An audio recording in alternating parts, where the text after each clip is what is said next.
Okay, it's 7:03 and I'd like to call the meeting to order. Can we all stand and say the Pledge of Allegiance, please? I pledge allegiance to the flag of the United States of America and to the republic for which it stands, one nation, under God, indivisible, with liberty and justice for all.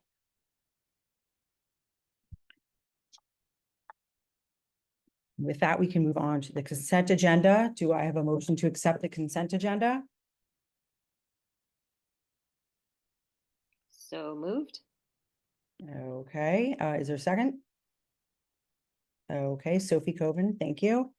So I will, as we're doing this electronically, I will call each individual member to vote. Point of order. Is Yes. there anything on the consent agenda? Is there anything on the consent There's agenda? no minutes. Oh, well, they were supposed to be posted. I know we had at least our executive, our minutes from, well, I guess we won't, I hadn't looked at them there, so I apologize. So I shall withdraw my motion. I'll ask you. to withdraw my You knew motion. something I didn't. Thank you. I had thought that they were there, so I guess we'll take that up later. So with that, we can move on to our public hearing. And first up are our fantastic student government representatives. I don't know if Rocky or Mahir are here. We can see if they raise their hands. Hello? All right. Hello, Chair Hirsch, Dr. Jones, and member of the Board of Education. My name is Mihir, and I'm the Student Body Vice President. I'm great. Oh, oops, sorry. Hold on, my computer's not loaded.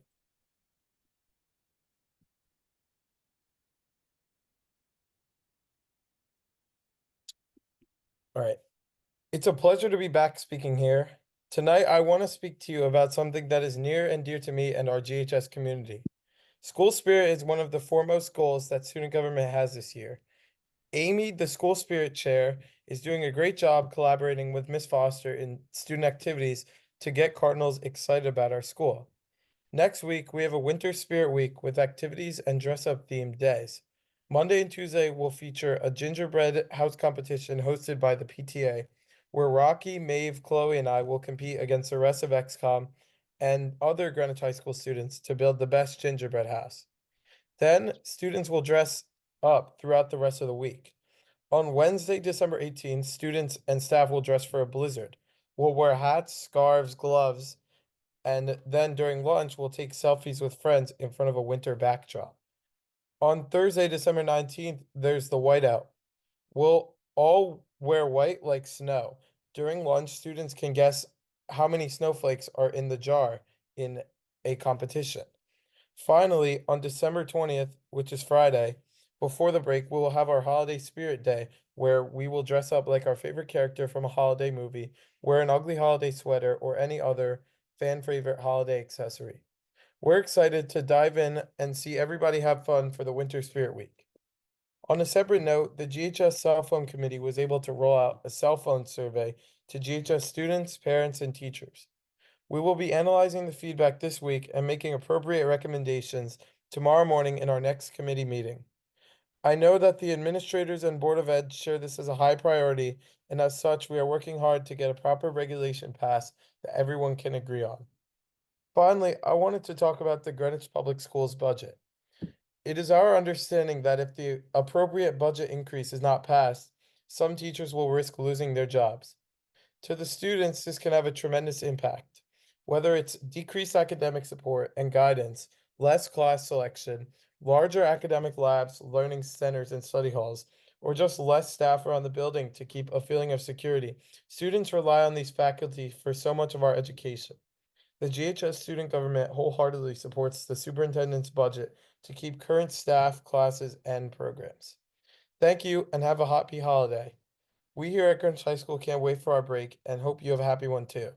Now I would like to pass the microphone to Rocky, our student body president.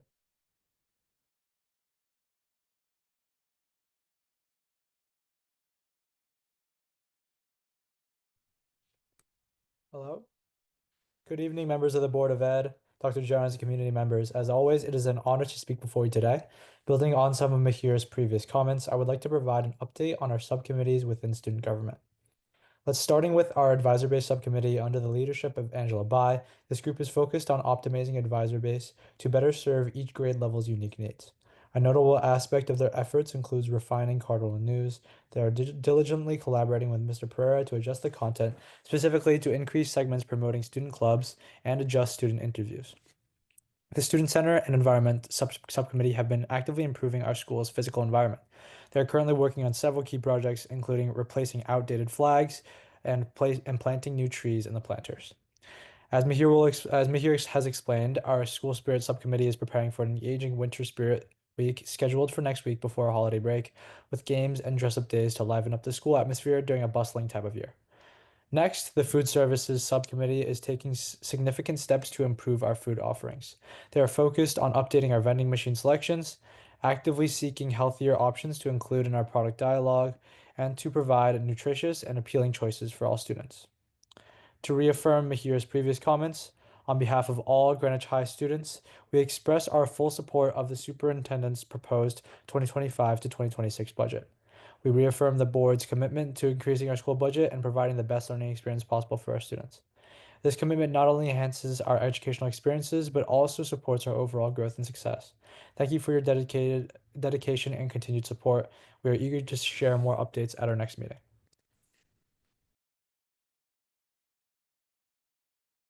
Thank you guys so much, and I'm sure you're gonna have a wonderful Spirit Week ahead. Let's hope the snow stays on the within the clothing as opposed to on our grounds.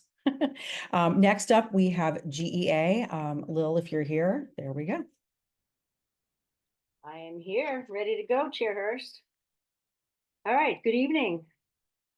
Chairwoman Hurst, board members, Dr. Jones, parents, teachers, and community members. First, I'd like to start off with the topic of extended day, talk about the extended day at Ham Ave. I have known and worked with Principal Daisy Chiappetta at GHS, Winrose, and now principal of Ham Ave School. She's an innovator and a go-getter and gets things done. We need to start doing and thinking about things differently to meet all learners and have all students meet their potential.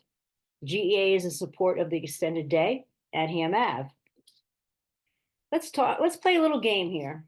Let's change it up a little here. We're going to do a little category game here. So I'm going to talk about something and you see if you can guess the category. Definition: the ability to achieve an end goal with little to no waste, effort, or energy. Means you can achieve your results by putting the resources you have in the best way possible. Put simply, something is blank if nothing is wasted and all processes are optimized. If this was Jeopardy, if we were in person, I'd do my little time clock here, but we don't. So in case you haven't guessed the word, it's called efficiencies. Efficiencies is the word of the evening. But the term efficiency can be defined as the ability to achieve an end goal with little to no waste, effort, or energy. So what does that mean? Well, GEA's interpretation are polar opposites to what the town and the BET interprets. Oh, pay attention, my friends, my parents, my teachers, and the GPS community. Yes, a little or no effort for the town of BET to just take a vote to just cut and slash. No energy is needed to put their cuts and demands on our student and staff. But what is the waste, or the waste which rhymes with disgrace? Here are only a fraction of the list because it is a grand list, and I will be updating all. Trust you on that. So here is what we consider some of the waste, and it is my moral responsibility to tell the story, how it affects our children, students, and staff. From the operating budgets and so-called efficiencies. I'll give you the short list because it is quite extensive. FYI, 2024, reduction 18.9 staff. 1.2 K5, reduction in stipends, 1.0 K5 elementary, 4.0 middle school, 6.0 high school, 7.7 non-certified staff, administrative assistants. Year 25, 9.0 certified staff positions, 3.0 world language, core sections middle school, 3.0 reduction in 2 sections at the high school, reduction in 1.0 dean of students. So to this end, these are just small little details, and I will be talking about, and you will hear in future speeches, because I am limited on time tonight and the list is long, how it really impacts the classroom, our students, our teachers. To be continued, and I'd like to wish you all a joyous and happy and healthy new year, and I leave you all with this message. We all know who has been naughty and nice, and we all know who deserves coal in their stockings. And to all, good night. Thank you. Thanks, Lil. Next up, we have President of PTA Council, John Fisher, and then I'll roll this over to Ms. Costin to run the public community comments. Thank you, Chair Hirsch, BOE members, Superintendent Dr. Jones, everyone online. Thank you for this opportunity to speak.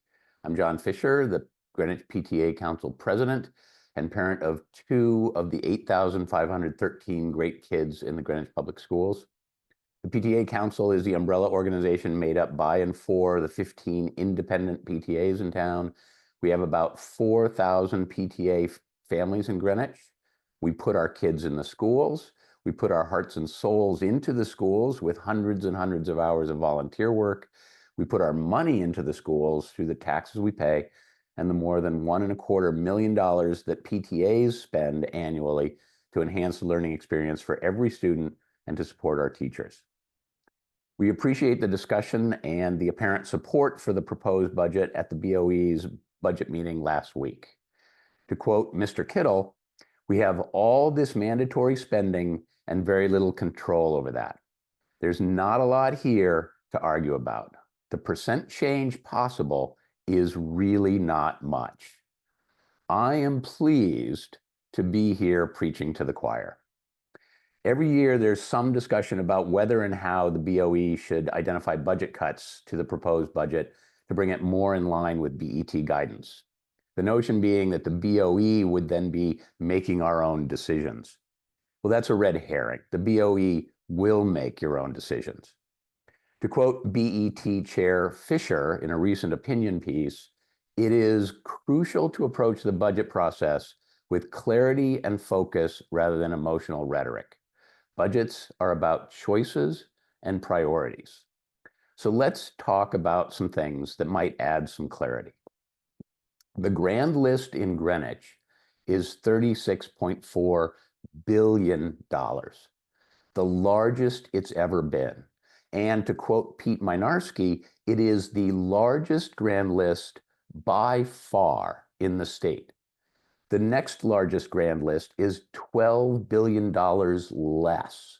We have 50% more tax base than the second largest community base. The Greenwich mill rate is 11.6. That is essentially the lowest mill rate in the state. Towns we like to compare ourselves to are not even close. Darien, New Canaan, Westport are all at least 50% higher. Stamford and Norwalk, 2 times higher. Weston, 3 times higher. And don't even talk about Westchester County. Our community is quantitatively wealthy and getting wealthier. Our poverty rate has declined significantly to just 4%. That's why our Title I funding has been reduced by $600,000. And $800,000 in ARP money that we had this year came to an end. But we still have those Title I schools. We still have, in fact, we have more great kids who need additional educational support than we used to have. As a district, we recognized that $1.4 million was money well spent, and we recognize the need to continue to fund those areas. In other words, we still have the same needs. We just aren't going to be getting as much of that free government handout money. And the schools generate about 4.2 million in revenue, which goes directly back to the town, an amount remarkably close to the presumed funding gap and just under half of the year-on-year budget increase. The cost increases the district is contractually obligated to cover by themselves push the budget over the BET guidelines. As Mr. Kittle said, we have all this mandatory spending and very little control over that. On the other hand, adjusting the mill rate by an incredibly small amount could cover the gap, and Greenwich could still have the lowest mill rate in the state. That's just a fact. And it's about priorities and choices in a quantifiably wealthy community. I'm not suggesting the BOE should give the BET guidelines on setting the mill rate. It's not your job. The BOE's job is to ensure that we have a responsible budget that appropriately funds high-achieving, high-ranked schools serving a diverse learning population and providing a quality educational experience for all students. And we thank you all for doing that. Thanks, John. Now I believe we will be turning to our community comment. Each speaker has 3 minutes, and we begin with Matthew Maloney. If he could raise his hand or identify himself. I believe he's permitted to talk. Hello. I would like to thank you all for letting me speak tonight. My name is Matthew Maloney, and I'm a captain of the basketball team at Greenwich High School. I'm here today to address the upcoming construction of the basketball court at GHS. It is my senior year, and I would like to play my home basketball games at GHS in front of my family and friends. The leak in the gym occurred on December 1st. Since we started tryouts on December 5th, we have been practicing on the floor, which shows no damage. I would like to ask the construction of the gym to be moved until after the season is over, so the winter sports athletes can enjoy their season on their home floor. If we are able to safely play on the floor now, I don't see why we can't continue throughout the season. With the construction going on, which is set to start on December 18th, 6 basketball teams, the wrestling team, fencing, cheerleading, and unified sports would have to find practice times after school on only 2 courts. At the moment, the varsity basketball team practices at 4:30. My teammates and I stay after school and study before practice in the homework club. With so many teams having to play on limited court space, we may have to practice on one of the middle school courts, which would make it hard for our athletes to find rides and get to practice. Coach Brem, our head basketball coach, has already reached out to Central Middle School to see if we can practice on their court while the construction is occurring. They said we couldn't practice until late at night. This would be a struggle for younger kids who don't drive or working parents who can't make that time commitment. This would impact the academic achievement of kids on our team.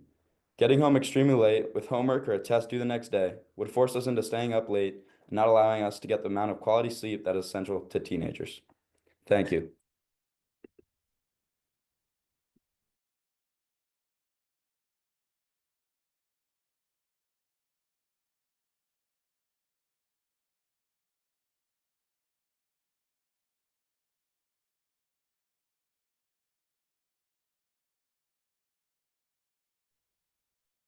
Good evening. This is Joe Solari. Can I start speaking?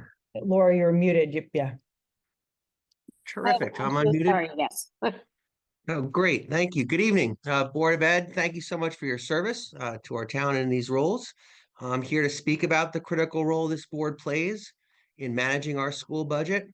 With schools accounting for 45% of Greenwich's total town budget, your responsibility surely is immense.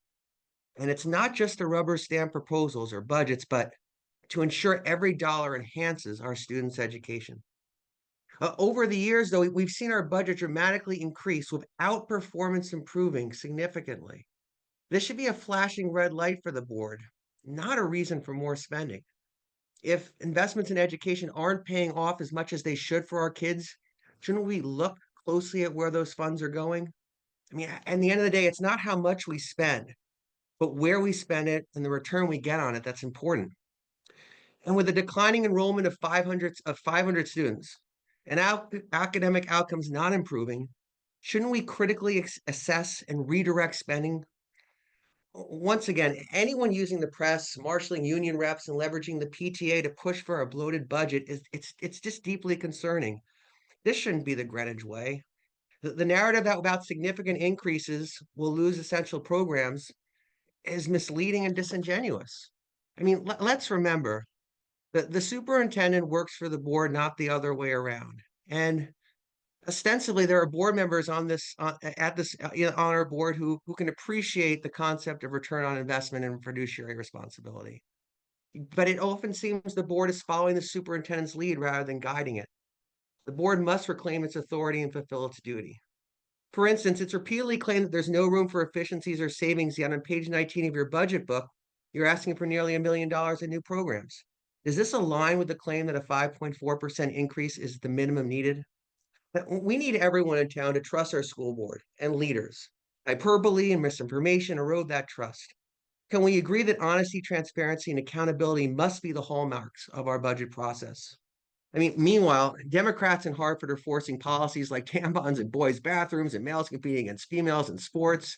This certainly doesn't reflect our educational priorities here in Greenwich, right? I mean, coupled with a lack of accountability for student achievement, it suggests a disconnect from our children's needs at both the state and local levels. Our money should focus solely on academic, artistic, and athletic excellence, opportunities that we can increase for our children, and school security. We've seen decisions like constructing schools at exorbitant prices and transferring expiring federal funds onto local taxpayers. With schools taking such a large slice of our financial pie, can the board resist this pressure, scrutinize every line of this budget, and prioritize and invest and fund what directly benefits our students? Our BOE members must lead this process rather than being cheering bystanders on the sidelines. Just too important. Time. This is the way to restore confidence, bring maturity to our school system, and secure a fair budget that works for kids, parents, and taxpayers. Thank you.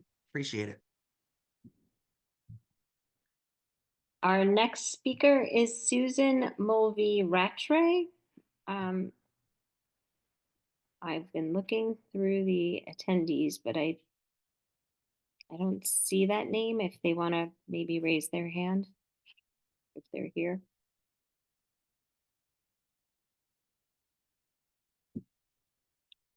If she is not, then our next speaker is Jim Maloney.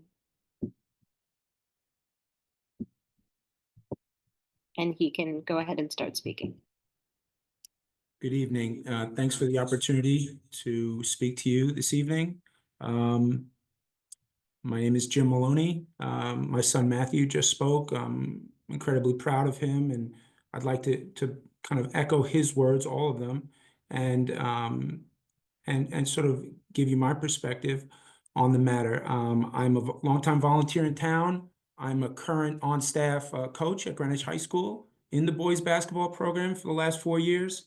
And, you know, I just want to advocate for kids for the same reasons Matt spoke about. I'm concerned about kids being displaced for longer than alleged. We've seen water issues at the high school before. I'm not casting any blame or I'm just, we haven't had a ton of feedback. And I think the plan to sort of deal with the next month or so is going to be more complicated than we think. I think, again, around getting kids to and from, around parents knowing what the schedule is going to be, you know, just I'm a little bit frustrated as a parent, and I'm a little bit frustrated for these kids as a coach, because the winter sports, I think all high school sports, it's kind of a narrow window, right? So basketball, maybe 2.5 months. And so for this to happen at this time is unfortunate. I'd like to see maybe other options, maybe seeing if the floor can be usable until maybe the end of the year. I don't want to, I'm not just only advocating for the basketball program. one other sort of point of frustration around that is that every evening when we leave, or sometimes if it's raining, as it has been, there can be buckets placed on the floor that we have to either work around, and we're managing kind of a water situation on a daily basis already. So, over 4 years, that's kind of always been a little bit of thorn in my side, and to have this happen at this time is, it's it's something that I don't want to see happen to Matt's team nor the other winter sports. I'm advocating for other parents, maybe who don't know about this meeting. And Pete Giorgio, our athletic director, has been assistive, trying to work up a plan. And I'm just doubtful about the timeline. And that's pretty much, that's pretty much where I'd like to end. Thank you. Thank you to our speakers. That is all we've got for tonight.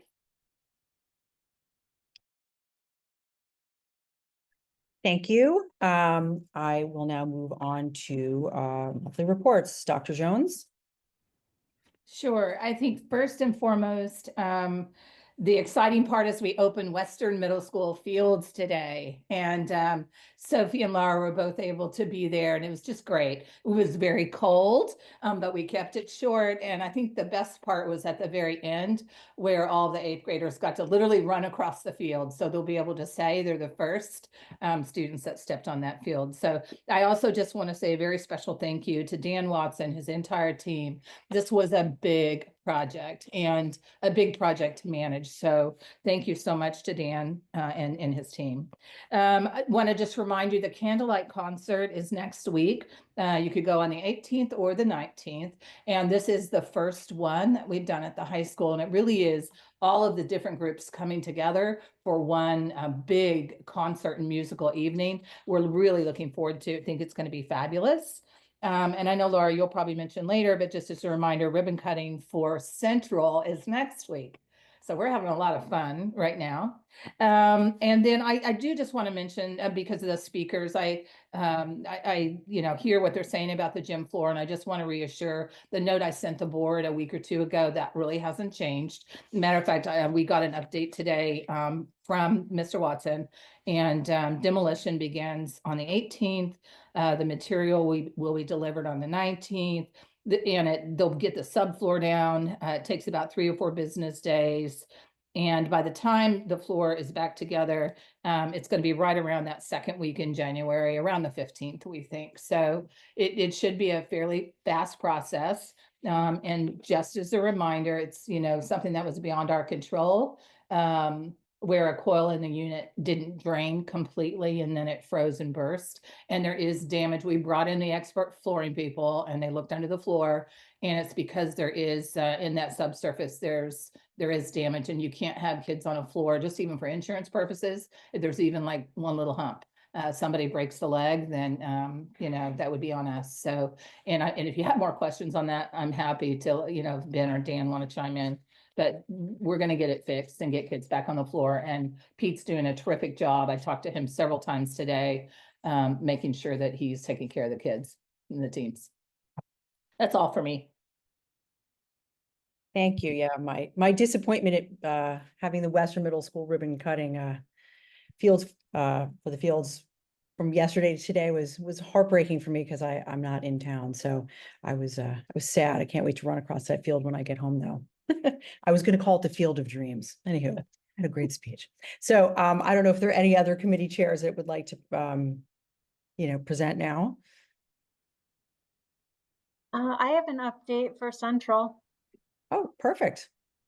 Great. So things are moving along at Julian Curtis.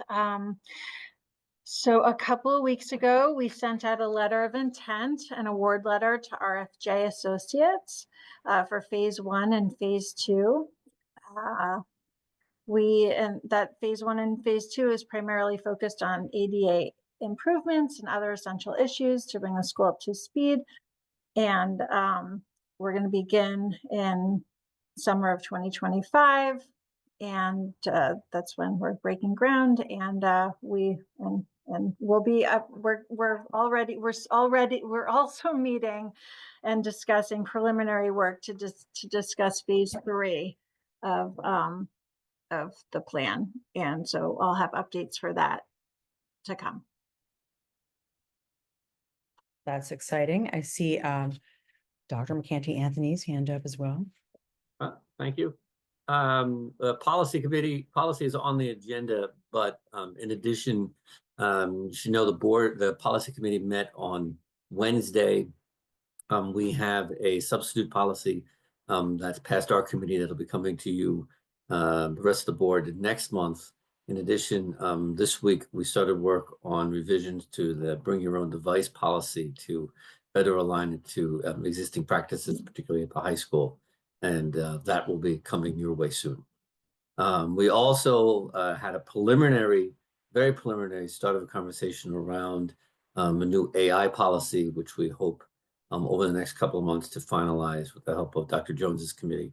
And that also will be, stay tuned this winter for more conversations about artificial intelligence. Perfect. Does anybody else have a committee update? Ms. Costin?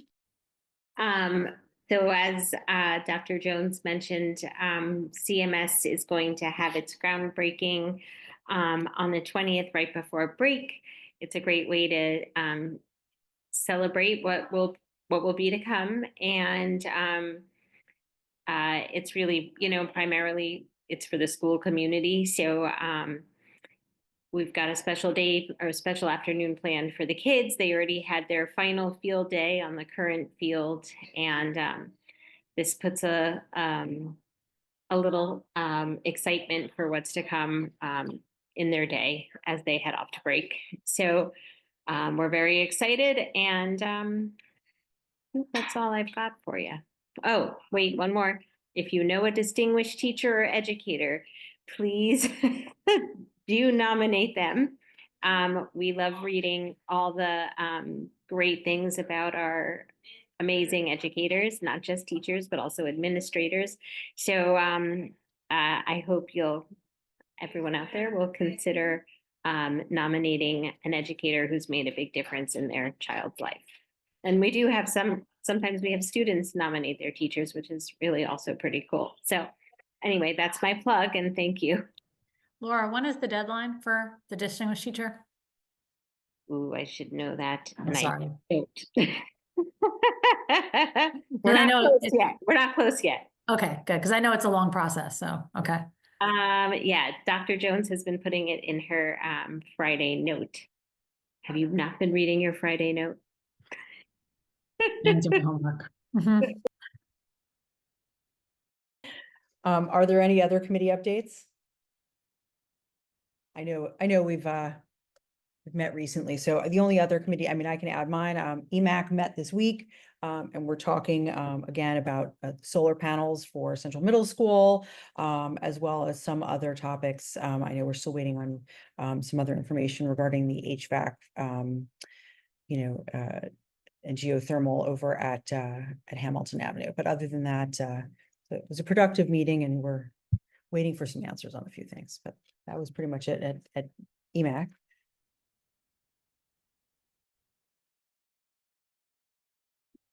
Okay, doesn't sound like we've had any other committee meetings to go over, so we can move on to action items. And our first action item is the Old Greenwich School Building Committee schematics. Happy to make a motion to put that on the table so we can have a discussion. The Greenwich Board of, so I would like to make a motion for the Greenwich Board of Education to approve the submitted plans and specifications for the Old Greenwich expansion and renovation project dated November 22nd, 2024, prepared by Silver Petrosuli and Associates, and the cost estimated on November 12th, 2024, prepared by Downs Construction to proceed to the Office of Grants Administration for a plan review completion. Do I have a second? I will second the motion. Thank you. And we can open this up for discussion. I don't know, Mike or Ben, if you'd like to kick us off. Yeah, I mean, thanks. So the on on the call tonight, you'll see our vice chair, Jackie Welsh, as well as David Stein from Silver Petroselli, and our Lawrence Rosati, our building rep here with Ben. We are doing double duty here as a building committee because the BET is also have meeting and things like that. So you should have received a link to the 100% completion documents here for the Old Greenwich program, which is very exciting. But I'm happy to turn it over to Jackie Welsh, who's going to lead us through this. Thank you. Good evening, Board of Education Chair Hirsch and Superintendent Jones. I am Jackie Welsh, Vice Chair of the Old Greenwich Building Committee, and with me to answer any questions you may have are David Stein, our architect from Silver Petroselli Associates, and Lawrence Rossetti, our owner's representative from the Marganti Group. The Old Greenwich Building Committee approved the construction documents and cost estimate at our last meeting. With your certification, construction documents, and cost estimates, we will be able to attend the state meeting next Thursday for a plan completion review, which will lead to an approval for us to go to bid in February and start construction this coming April. David and Lawrence, do you have anything to add to this? I know David might. All I could say is this is the identical process that you recently did with the Central Middle School.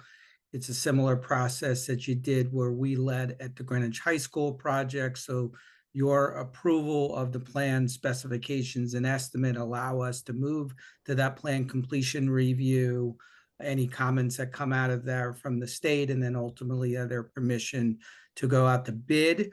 We did receive, or in the process of receiving, all of the signatures from your local building, fire, 504, and health department. We've secured those signatures, which was part of the plan review. And there's about 80 items on our checklist that we will be presenting to the Office of Grants Administration, which also endorses that we had planning and zoning and ARC approval, and also any other land use approval, so forth. So essentially these documents are ready to go, and in short order will be out to bid. And Lawrence, do you want to add to this? I know you got most of the signatures. It's a big job. Yeah, as David pretty much covered it up. Tomorrow I'll be picking the plans up and meeting with a couple people, and in preparation for next Thursday with our PCR meeting. So, Board of Education, do you have any questions for us? I do. I have one. Okay. Is it usual for boards to approve hundreds of pages of technical documents? I just don't feel like I have to put my name and my stamp of approval on, what materials you're going to be using in the windows. Like, I feel like that's a bigger I feel like we should be voting on a bigger picture rather than this entire. I'll give that to David to answer daunting. because he's had many of these reviews. So I'll be happy to answer that. Yeah, obviously the link that we sent you was pretty voluminous with 2 volumes of drawings and 3 specifications. Lawrence, I think, has broken his back because if you see the amount of paper that he's carrying around. So to expect the Board of Ed to do a technical review, that's not really the purview here. What the Board of Education is doing is just allowing permission. There is a building committee, which has an array of experts that are sitting on that. Town has hired an owner's rep, or Lawrence Rosati. We have a construction manager who has done their part of the project. This approval that's being asked upon, the motion that's currently there, is to move this through to the plan completion review, so the state architects have the ability to do the plan review. So yes, this is part of the submission, and it's the attachment that goes along with this, but this is actually statute driven, this process that requires the Board of Education, the building committee, and obviously your architects. So in terms of the approval and liability that's there. It sits on the stamp and shoulders of our expertise and the team that has been assembled around that. But this happens on every project. As I mentioned, this and your last two projects, the Greenwich High School projects that we were the architect of record for, and your Central Middle School project, which is performed by another team. This is the common practice that happens in all 169 towns in the state of Connecticut. Are there any other questions? No? If there's no other questions on this, I'm happy to call the question. And I will go in order. Mike, Yes. Jen, Yes. Laura, Yes. Sophie, Yes. Wendy, Same. Kathleen, Yes. and Cody. Yes. And I'm a yes, so that's 7-0-1. Correct? Yeah. Thank you very much. Thank you. Look forward to seeing us move forward with this wonderful project too. So next on to the big item of the night. And Mike, did you had a hand raised? Or you just waved? No, I was waving goodbye. Oh, thank you. Just checking. To my fellow building committee members. No problem. I was gonna say, I'm gonna move on to the big topic of the night, the operating budget for 25-26. And I will make a motion to put that on the table. So I'm making a motion to approve the proposed FY 2025-2026 operating budget as presented. Do I have a second? I'll second.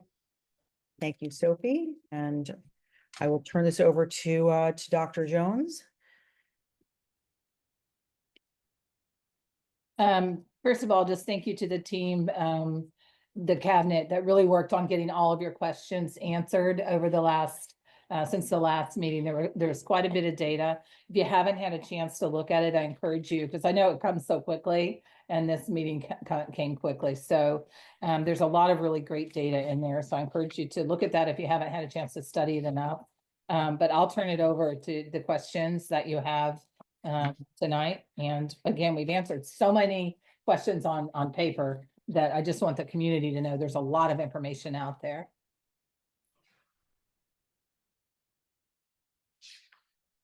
Okay, does anybody have any questions for Dr. Jones? Anyone have a hand raised? No questions, no comments, nothing? Okay, Cody? Yeah, I'll just get right into the action. So I have a comment. Actually, before I say anything, it just cracked me up in the public commentary. We have the lowest mill rate and the highest property value. It's like as if those two things aren't related, but I digress. So with the budget, like I've said, I think it's a pretty reasonable budget. We're staring at my budget book. I think there's an interesting dynamic on the way we do budgeting, which is oftentimes we'll look at individual programs and we'll curtail them. So we'd say, positive pathways, can we get 50 grand out of that? Or Ham Ave, like that might cost 150 or whatever. Laura, what's the thing that is always on your list? Professional development. Professional development. Yeah. And like everybody everyone has their different things. And then we all kind of, nick away at them based on what we know at that moment. And then the actual administrators have to go and implement the budget. And the way that things are in 2026 ends up being slightly different than the way they are today. What I've struggled with is I've tried to figure out what the right levels are, is there are some things on here from my own review, and reasonable people can disagree, that, they really are ranges and these are point estimates. And we tend to pick upper ends, at least in my opinion, of ranges, which is a responsible thing to do if you're trying to make sure you have enough support for any individual program. But on a collective basis, what you often end up with, or what you can end up with, is if you take the kind of what you think the upper level is for every item, then when you put them all together, you end up with a little extra. And so instead of trying to nitpick on individual things, the idea that I had wanted to propose to everybody was two. There's one particular program that I want to strike, but I'll come back to that. And then the other thing is having a general bucket that instead of us deciding, and arguing over which little pool we wanted to pull back on or where there's ranges, which ranges we wanted to encroach on, to instead say, or ask the administration and say, hey, we'd like a general bucket that you can apply across wherever you see fit. But the expectation is that you would find, call it whatever, an efficiency bucket or something, but you're going to have to go apply that bucket to some of these areas. Like I have my own sense of where I think that would end up, but I'm recognizing that my information is not as good today as it will be for, say, Tony a year from now. And so getting that savings without forcing it to necessarily be there to make sure that the administration has flexibility to implement it. So what I want to seek or propose, and recognizing that this probably can go through anyways, but if we want to get to like a maybe broader support for the budget, would be a $500,000 efficiency bucket, or whatever label we want to come up with. I don't care. That's topic one for me. If you want to do that though, just when you're going with the topics, you just have to make it as a motion so that. Oh yeah, I'll do it as a motion. Okay, This is just general Cody thinking, and then happy to talk about it or do the motion thing or whatever. The only specific line item that I want out for my support is the teacher devices refresh. I'll stop talking because I know I've been talking for a while, although I spend a lot of time in the background of the budget committee, so spare me a minute or two. The teacher device refresh, I obviously get if I gave the folks that work for me new devices and then I took them away at some point, they would show up at my house with pitchforks. So I understand the motivation. My hang up on it is two things. One is that it's a program that was only created because of COVID for emergency measures. That doesn't mean that emergency program can't become a great program. Like any good government emergency program, it's moving into the permanent zone. But the main thing is that we already have an existing computer program and we're not phasing that out. So right now we would have two sets of computer programs, one with the desktop in the classroom, one with the laptop. What I would say is, I have no issue if the administration wants to phase out the desktop program, if they want to create an optional program where teachers can pick one or the other or whatever, I don't care. Just as a matter of principle, if we have something that was created only to address a very specific crisis in the moment, and we want to continue it and make it permanent without replacing the thing that it was put in place to do, that would be my objection. I totally don't expect to convince, I don't know. I wouldn't be surprised if I couldn't convince any of you of that. But for me to vote for the budget, those are the two things that I'm in favor of. And otherwise, I do think the budget is in a reasonable place. And I think the administration did a very good job, not just assembling it, but explaining the rationale behind things and how they put it together. That's obviously Tony, but Ben and Patrick too. So let me stop talking for a moment. And I just wanted to kind of lay my cards on the table, and if everyone wants to ignore them and proceed, that's fine. Ms. Stowe?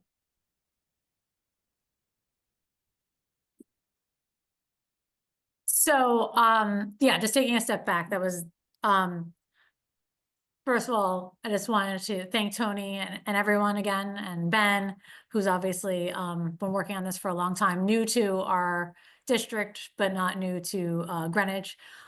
This was an incredible process, and that's why I think it's been such a robust process that I think you found so many of the efficiencies. And so, I think Cody and I are agreeing on that. Just to remind everyone, we started this process, I guess, on November 7th, right? We've had multiple budget meetings. We've had a couple budget meetings, which have been really helpful, where we've gone through a lot of these difficult questions. I think Dr. Jones just submitted the Part 4 budget Q&A. So I do encourage everyone to go online. For those of you that, it's a busy time of year. So I just don't want people to think that we haven't been working hard on this. There has been many meetings, many hours, and most importantly, the administration and the team have spent tireless. I can't even imagine how long it took to constantly keep responding to our questions. So thank you for that.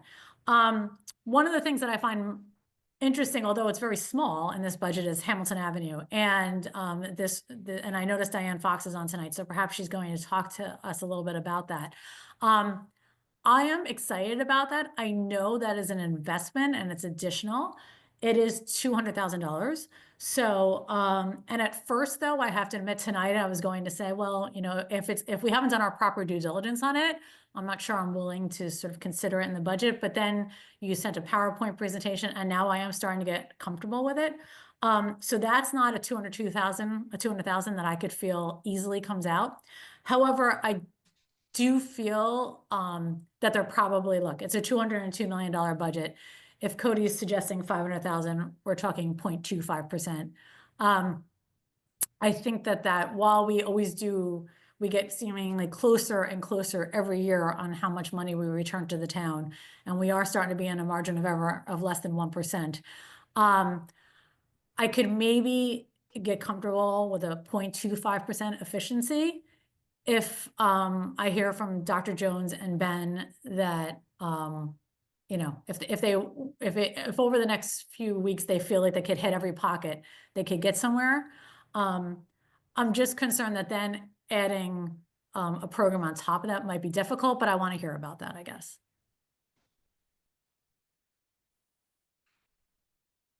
So Karen, do you want us to speak to the programs first?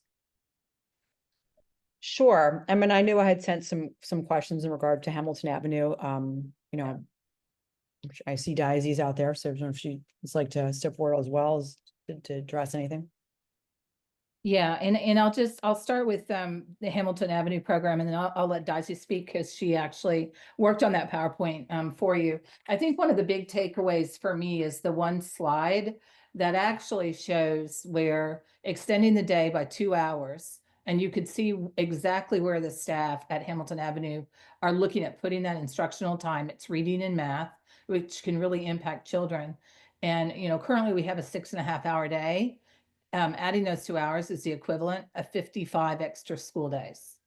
And it's kind of hard to wrap your head around that. That's a lot of instructional time.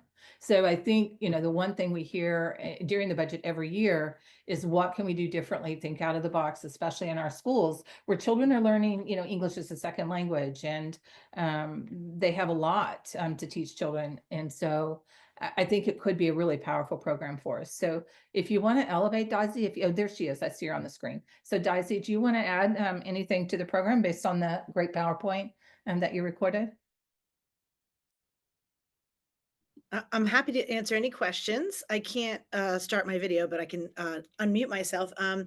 Thanks for the opportunity to allow me to share the PowerPoint. It has been an interesting experience researching extended school days and working with different various people on thinking differently for Hamilton Avenue School. We are really excited about it, cautiously optimistic. It's a big lift for our school, but the one thing that I've heard for 3 years that I've been here, this is my 3rd year at Hamilton Avenue School, is time is really important to our students. And we have used some grant money to extend our school day in various different ways, with some before school programming, some after school programming to help support our neediest learners. And we're just looking and excited to just make the school day longer, not just have tutorial kind of services for our kids after school. So I'm happy to answer any questions from you all. Is okay, Ms. Behat? Good evening. Principal Fox, I was wondering if you could tell us some of the metrics that you'll be using to determine success with this program if and when it does launch. Sure. We'll most likely use some of the same metrics that we are currently using now. We use lots of standardized testing and research-based models and programs within the school. So things obviously are standardized test scores through Linkit, through SBA, but also sort of the interim pieces of data that we collect and examine on a regular basis from IABs or FIABs, which are the interim assessments. We would also look at our Lexia data, our IXL data. We do this currently and on a regular basis, and we use that data to inform instruction and to create small groups. So certainly that would be some major data points, as well as looking at things like, attendance, student satisfaction, staff satisfaction, and parent satisfaction as well. Thank you. Does anybody else have a question? Cody? It just Ben's on, right? Or Ben or Patrick, do you guys have the number for what Ham Ave school costs in total? Yes. I just wanted to make a point, which I think is worth mentioning, which is the one way to measure the output of these schools is instruction of all the schools we have is instructional time. And this is a 28% increase in instructional time. And I wanted to just compare that to what the actual increase in cost is. When you think about bang for your buck, like this is one of the programs I think is the most exciting of anything we're gonna hopefully do this year or for next year. Patrick, when you find the number, because it's very interesting to take the 200,000, which by the way, I mentioned the bands, I actually think it will come in costing less than 200,000. We don't need to worry about that because I think that will show up hopefully in my bucket. But I just can't remember the number off the top of my head. But it's worth Patrick, what is it? Oh, sorry.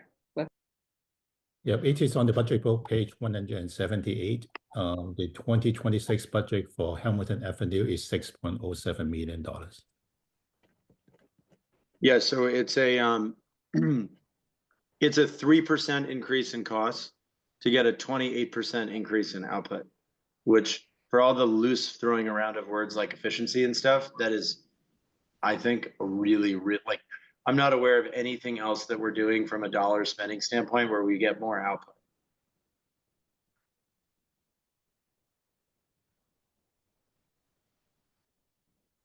Okay, Mike? Yeah, I mean, while we're on Ham Ave, at the same time, it is school with, you could argue, looking at achievement data, our most acute academic need. So I mean, I'm all for it. I think this is a terrific idea. I commend Ms. Fox and the team for putting it together. The only thing I think we need to make sure of as a board is we come back and take a look at it. I think it would make sense when we come down to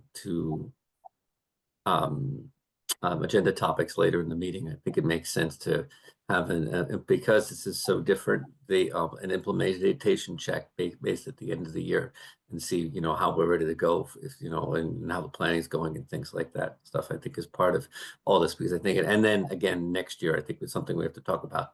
But I think it's, I really think it's marvelous. Thank you. Does anybody else have any questions? Otherwise, I'll toss one out. I know we consistently talk about ways to shrink that academic divide amongst the students at all of our schools. And I think this is an incredible program, an idea of a program. It's something I know we've talked about for over the sort of on and off, or it's been mentioned over at least the past year. And, if you look at studies about programs like this, you do see incredible gains in academics and school connectivity and other things. So I think it's a really wonderful idea. I just wanted to ask at least, just basically two questions. I know it wasn't, or at least I don't remember it being addressed in the presentation, but is this something you're looking to do for the entire school, or is it simply like a class per grade? Thanks. I think, you know, originally how the superintendent wrote it in her budget was for one class per grade. So we've been still in the examination phase of trying to figure out how we implement something like that and which teachers get, you know, stay and get the extra 2 hours and which ones we don't necessarily need to. I would prefer for it to be the entire school because I do think there will be an equity issue if we try to do it one grade per, you know, one section per grade.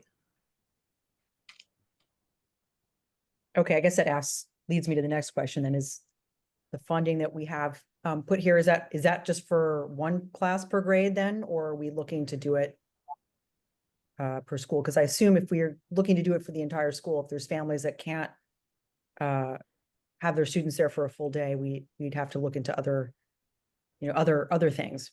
But If I might jump in, so we've built it so that we could have it's a 2-section school. It's not a 4-section school, which means you have 2 classes on each grade level. This number could swing in either direction. And I think Cody kind of mentioned this before. When you're building a new program, we built it on a teacher that is like at that $125,000. So a lot of it depends on who ends up taking these positions and what roles, and the number gets refined once we actually know that. But that's the way it was absolutely built, was so that we could do it on the 2 sections. okay, and you know, I know, you know, I guess I know I'd sent a couple of questions, and I think it would be really helpful to support this program if we know of any other districts that have schools being run with this model, and we can show how, you know, the improvements that have been made there somewhere in the general local regions. But I guess my final question is, you know, I don't know, this is an entirely new program and not an entirely new way of running one of our schools, if that's the case, and bell times and scheduling and things like that. I know there's a lot that goes into it. But I assume we would be looking at this as if it were a pilot program and making a commitment to run it for a certain period of time while we consistently go back and look at data to, you know, achievement data and other data. Do you know how long you would, I don't know if you're looking at it that way or you know. Well, and the honest commit answer to that beyond Karen that? is, yeah, is the first year that I was here, I was told never use the word pilot. And I don't know what pilot we had, but don't use that word because people see something, and maybe all those people don't watch these meetings anymore or aren't involved. I don't know. So I've never used the word pilot since I've been here because I was told not to. So to me, anytime you implement a program, it doesn't matter what it is. If it's special education, like the unique program, if it's our co-teaching program, we are constantly studying the data. Is the program working? Is what we intended to happen? Is that the result that we're seeing? And you usually give any program at least 3 years because we know that from research wise, that's just what it takes generally to see change.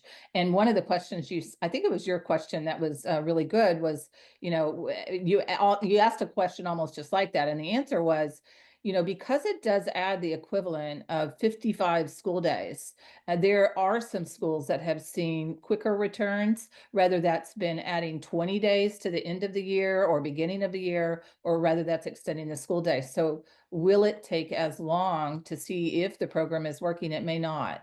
But you generally, when you're implementing, you want to give something solid at least 3 years. But we should be reviewing and evaluating all of our programs, which we do every single year. So that, I mean, that's how we look at specialized programming. Perfect. You pretty much gave me what I was looking to hear, is just that we're making the commitment to give this time to be able to reflect back on data to see if it's, you know, I don't know, whoever said this earlier, but cost on, investment, return on investment. And like I said, from all of the studies that have been done on doing this, we've seen it around the country. I'm hoping we can see it as well here. I'm sure that would be the case. Does anybody else have any additional questions on Ham Ave or otherwise? Ms. Steph?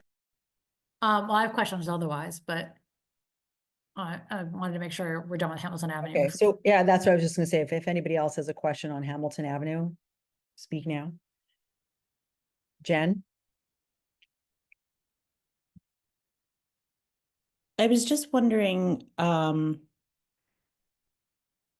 where, or rather, what your goals are for the program in terms of data. Would you like to see like X percentage of students who, are in the program achieve at certain levels? Do you have an idea of, kind of what your goals are for the first year or potentially the second year rather, or the third year? How are you defining the goals that you'd like to see for the program?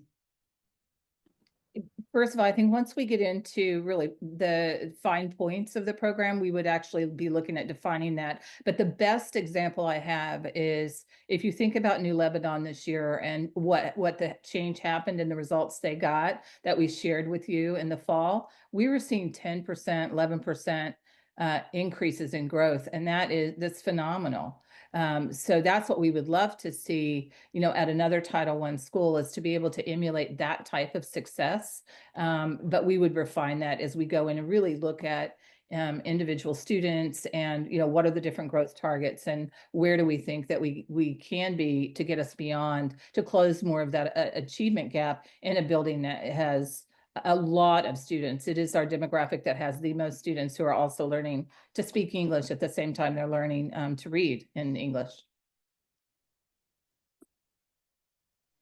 Okay. Cody, is this about Ham Ave?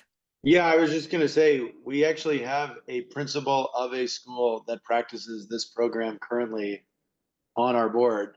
I don't want to put him on the spot, but Mike, you didn't mention that in your comments. It might be worth sharing your observations from actually running a program like this. Well, obviously New York City is full of a lot of robust extended day schools. But yeah, I mean, I can say that I've seen this firsthand. Both for, like you're saying, for language acquisition, literacy, closing skills gaps, all the things that simply is not possible in the length of a traditional school day. It's an absolute fundamental necessity. Yeah. And I don't want to quote, I'm not, one of my pet peeves is educrats who talk about, well, and the research is full of all this without being able to cite specific examples of research. So I'll refrain from that, but I'm sure that you'll be able to find lots of examples out there, because this is not an uncommon strategy. Thank you, Cody, for putting me on the spot.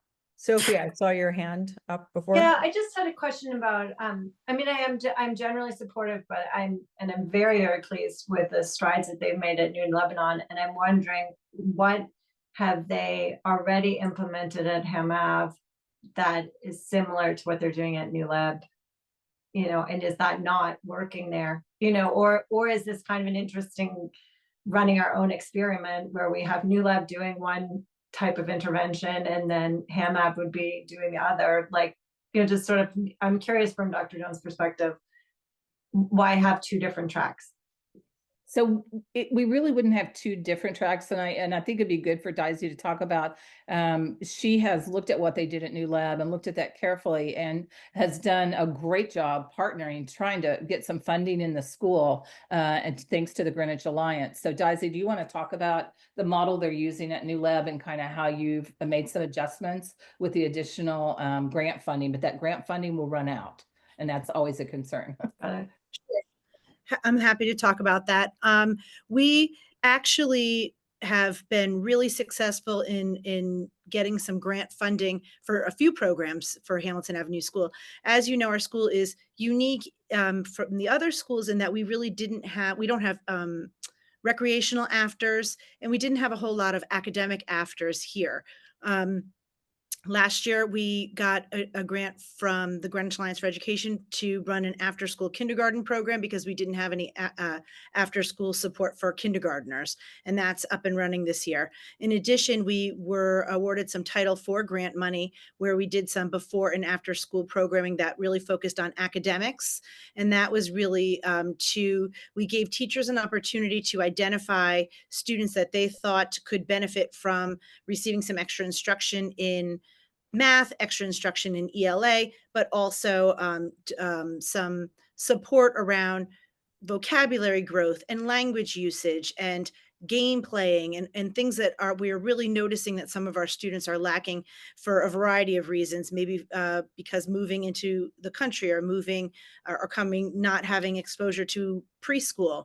So we really used the grant funding last year to support some of those programs. This year, we were really interested and excited for our friends over at New Leb School. So I did spend quite a bit of time with Dr. Russo in kind of examining their model of administering the interim assessments and then using those to formulate groups. So because we had some funding from Title IV last year, we were able to start our school year off specifically with before and after school programming to fill gaps and build skills for our students. We didn't wait until, like in prior years, we waited until sort of halfway through the school year before we implemented this program so we can collect some data. This year, we used data from end of last year, beginning of this year. Specifically, a really helpful tool was using the Linkit to identify areas that were gaps for our students. And that's what we're doing right now. We call them, if you will, boot camps, where we're inviting students either before or after school to get some of this tutorial support. We have a variety of teachers that are doing that. But not only are, like our neighbors at New Leb, we're administering IABs, we're analyzing the data, we're formulating the groups, we're bringing the kids in, we're giving them some tutorial services, and then we're reassessing them and then either keeping them or sending them out, back, and then, starting up with a new group. So it's been really exciting. The teachers are so positive about it and really working so incredibly hard. So that's exciting for us as a school. Thank you so much. Does Thank you. anybody else have additional questions for Principal Fox? Anyone? If not, we can move on to other questions and topics. And Diane, thank you so much. The enthusiasm and the excitement over this program is clear from members of the board and from you yourself. I'm glad to hear that the teachers are also excited about this. I know our parents and students will have great benefit if we are, able to put this in play. Yes, Cody. Just practical question, with the ideas I laid out before, is it appropriate for me to make a motion to implement those? Laura, what's the right way to do that? Motion to amend? Yeah, motion to amend. Do you want to do that now, or do you want to wait till like a couple of people had, I guess, questions? And I don't know. I don't want to do it either way. I'm not sure what the best practice is. Can I ask one question, I guess, and then maybe we can try to make some motions? Okay, cool. Yeah, keep going. Okay. Okay. I have a charger coming away. Dr. Jones, could you tell me a little bit about, I guess, just go a little bit into the device program, if you will, so everyone can understand that a little bit more. Yeah, so I was listening to both of those that Cody said, and I will say on the device program, there is definitely some misunderstanding about the program. So the program was here long before I got here, and we've had a one-to-one program in Greenwich, elementary, middle, and high school. And somebody that's on this call may know the exact year, but I would say 2016, 2017, somewhere around in there. But it was established before I started. And when we got into COVID, it's not that we implemented a new device program for COVID. The problem we were having in the spring of 2020, and that's when they shut everybody down, across the country, is that the devices we had, the Chromebooks, were not robust enough. And so when we were getting ready to go into that next year, we had some COVID grant money that really helped us get new devices in the hands of our kids, because once they had so much online, not only through Schoology and Google Classroom, and they needed to be able to run videos and have all these things going at the same time, they needed a higher level laptop in secondary. So we bought new laptops that were more robust, so that if they chose, especially kids that chose and their parents chose to be remote, because we had families, if you remember, entire K-5 remote school. We had remote students in middle school and high school because it was parent choice. So we've had the one-to-one for a very long time. So I just want to clarify that, first.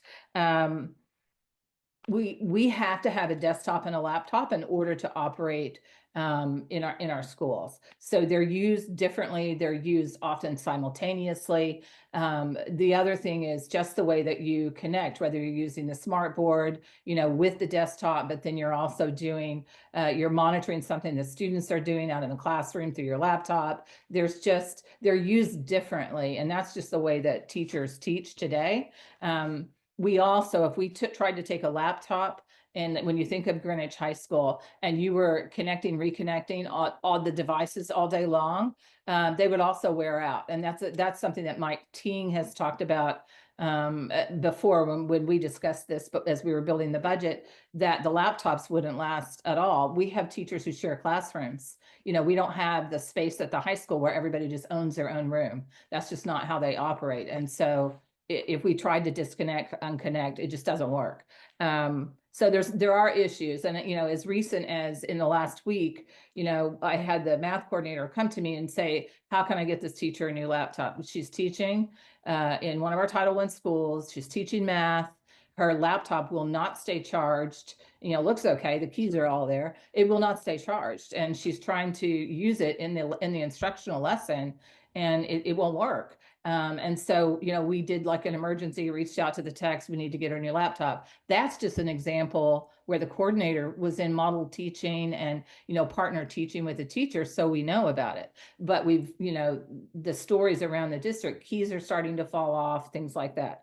So I'm a little worried about not funding that $225,000 when it's an instructional tool we rely on it. And we have for many, many years, and more so now than ever. Kathleen? I was gonna say, just to jump in, I think those were rolled out like 2014, 2015 with the implementation of the prior strategic plan for personalized learning. It was one-to-one devices. But I think I'm correct. I don't know.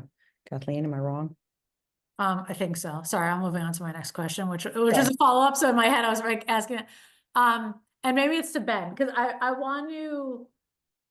think I can get comfortable with the 500,000 efficiency, Cody. I'm just trying to understand then the teacher devices is an additional 225 as it is currently in the program.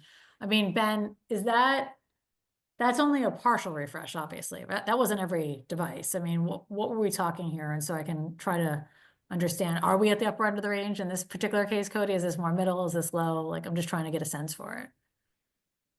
The math on the devices is it's a 4-year refresh, so it's 250 devices per year at $899. So it's in the course of 4 years, you'll refresh about 1,000 devices. Where right now there's 975 issued, so it's 250 a year.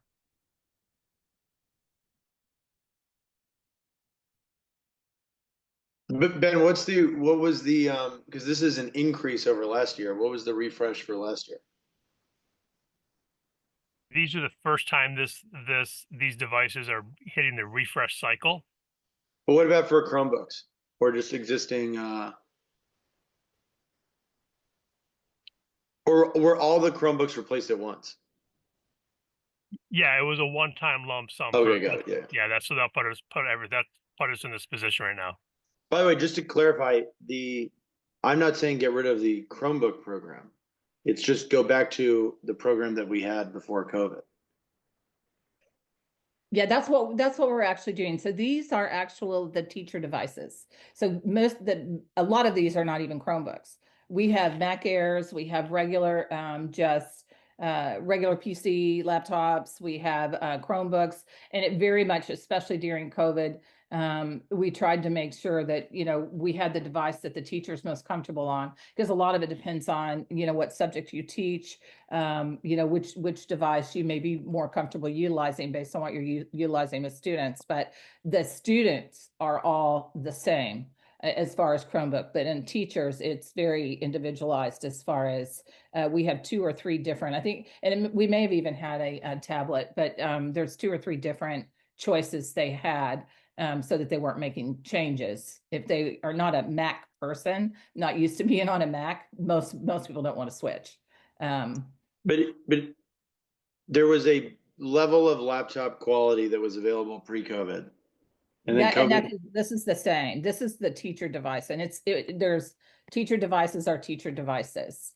They're just wearing out, but the student devices have been Chromebooks and those were upgraded, but that's not what this is. So this program was unaffected by COVID. It was unaffected other than we had to upgrade some of the teachers, which they still need now because the technology that we started infusing in COVID has not gone away. So we may have had a student on a Chromebook a teacher on a Chromebook, and it couldn't really do what they wanted it to. So they may have switched to either a Mac, like a Mac Air, or a regular just PC laptop because the Chromebooks weren't robust enough to manage the software and the way that we were using them. And that has not gone away.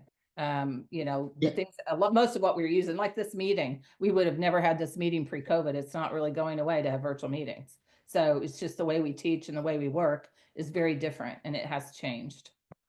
Yeah, no, I guess I just wanted to make sure because some of the details that we talked about, like budget committee, are slightly, I guess, we can't say that there was no impact of COVID on the laptop program, but COVID required us to upgrade some of the, the performance characteristics. Like I get the idea that during COVID you say, okay, there's much greater demands from a laptop standpoint. So therefore we do this big refresh, and people who used to be using Chromebooks, which are a lot cheaper, suddenly are using $900 laptops. By the way, like you can buy a really good laptop for $300. And my contention with this is the performance characteristics of the laptops that I think are needed in a non-COVID environment are different than the ones needed in a COVID environment. And therefore it doesn't make sense to budget around that level. But that's just to kind of, I guess, level set on the bid ask here. Yeah, I mean, I think that I'm just going to say from a professional standpoint, we have to make sure the teachers have the tools and resources that they need. And I think that's what we have right now. And it's supporting the teachers, and these devices last. I mean, they're not just a year or two. And even with the Chromebooks that we replaced, we end up moving a lot of those down to elementary where they're not as robust, but they can use them to write stories and do things. And they can, do their practice assessments so that they're getting ready for SBAC on them. So we're very, very thoughtful about how we utilize the devices. So I think we're asking for what we need. And again, it kind of goes back to some of the other line items. We're talking about $225,000 a year to make sure our teachers have what they need. And we have a lot of curriculum resources that are online, a lot of them. Mike's hand up was first, and Laura. Thanks. I just want to make sure I clarify here. This conversation is starting to raise lots of my inner worries about screen time and things like that, but that's a different conversation. So make sure I'm clear. So as a matter of practice right now, Dr. Jones, so we issue every teacher a computer? Yes. Yeah. A laptop. If they want one. I mean, we may have a few that don't want them, but the vast majority need them in their role, depending on what they do. Yes. Okay. All right. And the numbers went too fast for me. So the 200 this year, the 225 this year, we think is purchasing how many new devices for teachers? 250 devices per year. So that'll just be every year it's 250. That'll put the entire laptop on a 4-year replacement cycle. Okay. And we have about 1,000. You said you have about 1,000 out there? Yes. Okay. So that hence the 4-year cycle. Okay. All right. And the last time any of the devices were replaced is right around 2020? The devices we're talking about, we did a lump sum purchase in 2021. In 2021. Okay. ESSER 2 funds. Okay.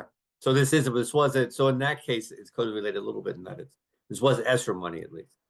That now we're trying to replace with budget district funds. Correct. Okay. Okay, Laura.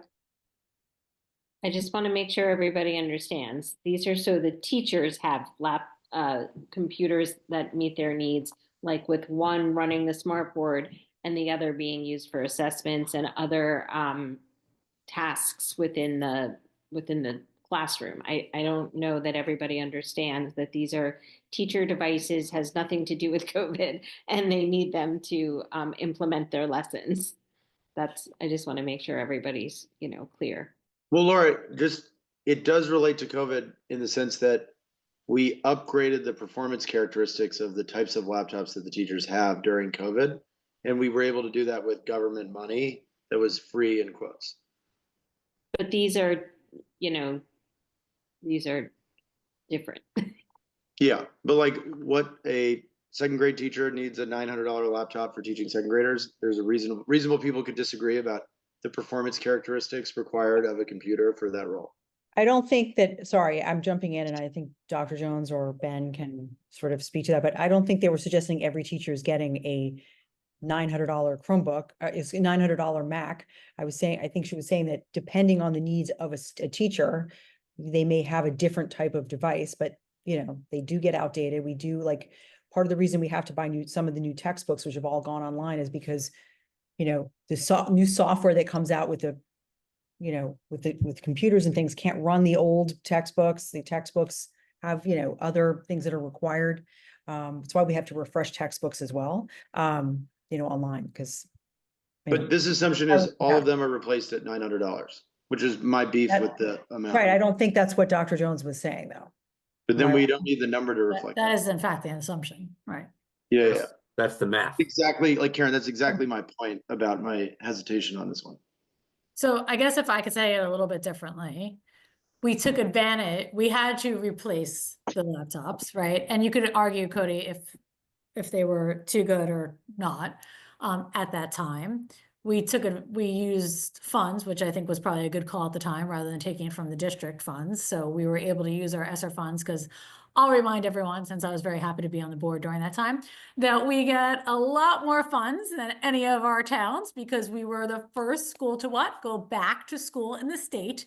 And therefore, we got a lot more money than we anticipated. And so I'm pretty excited that we used that money to take advantage of it at that time to buy laptops. Now, I appreciate that we are now 4 years into the laptop program. I can tell you my laptop is probably at the end of its lifetime. And so I think $900 to me, Cody, is kind of middle of the road when I look at them. And I look at what's out there. So I suspect that we're just taking an average. But I could see how this is now a 4-year replacement cycle. This figure does make sense to me now that I understand it a little bit more. I was not, Cody, I do admit that it was a little bit confusing the way I originally understood it through our budget meetings, but I think I now finally appreciate it.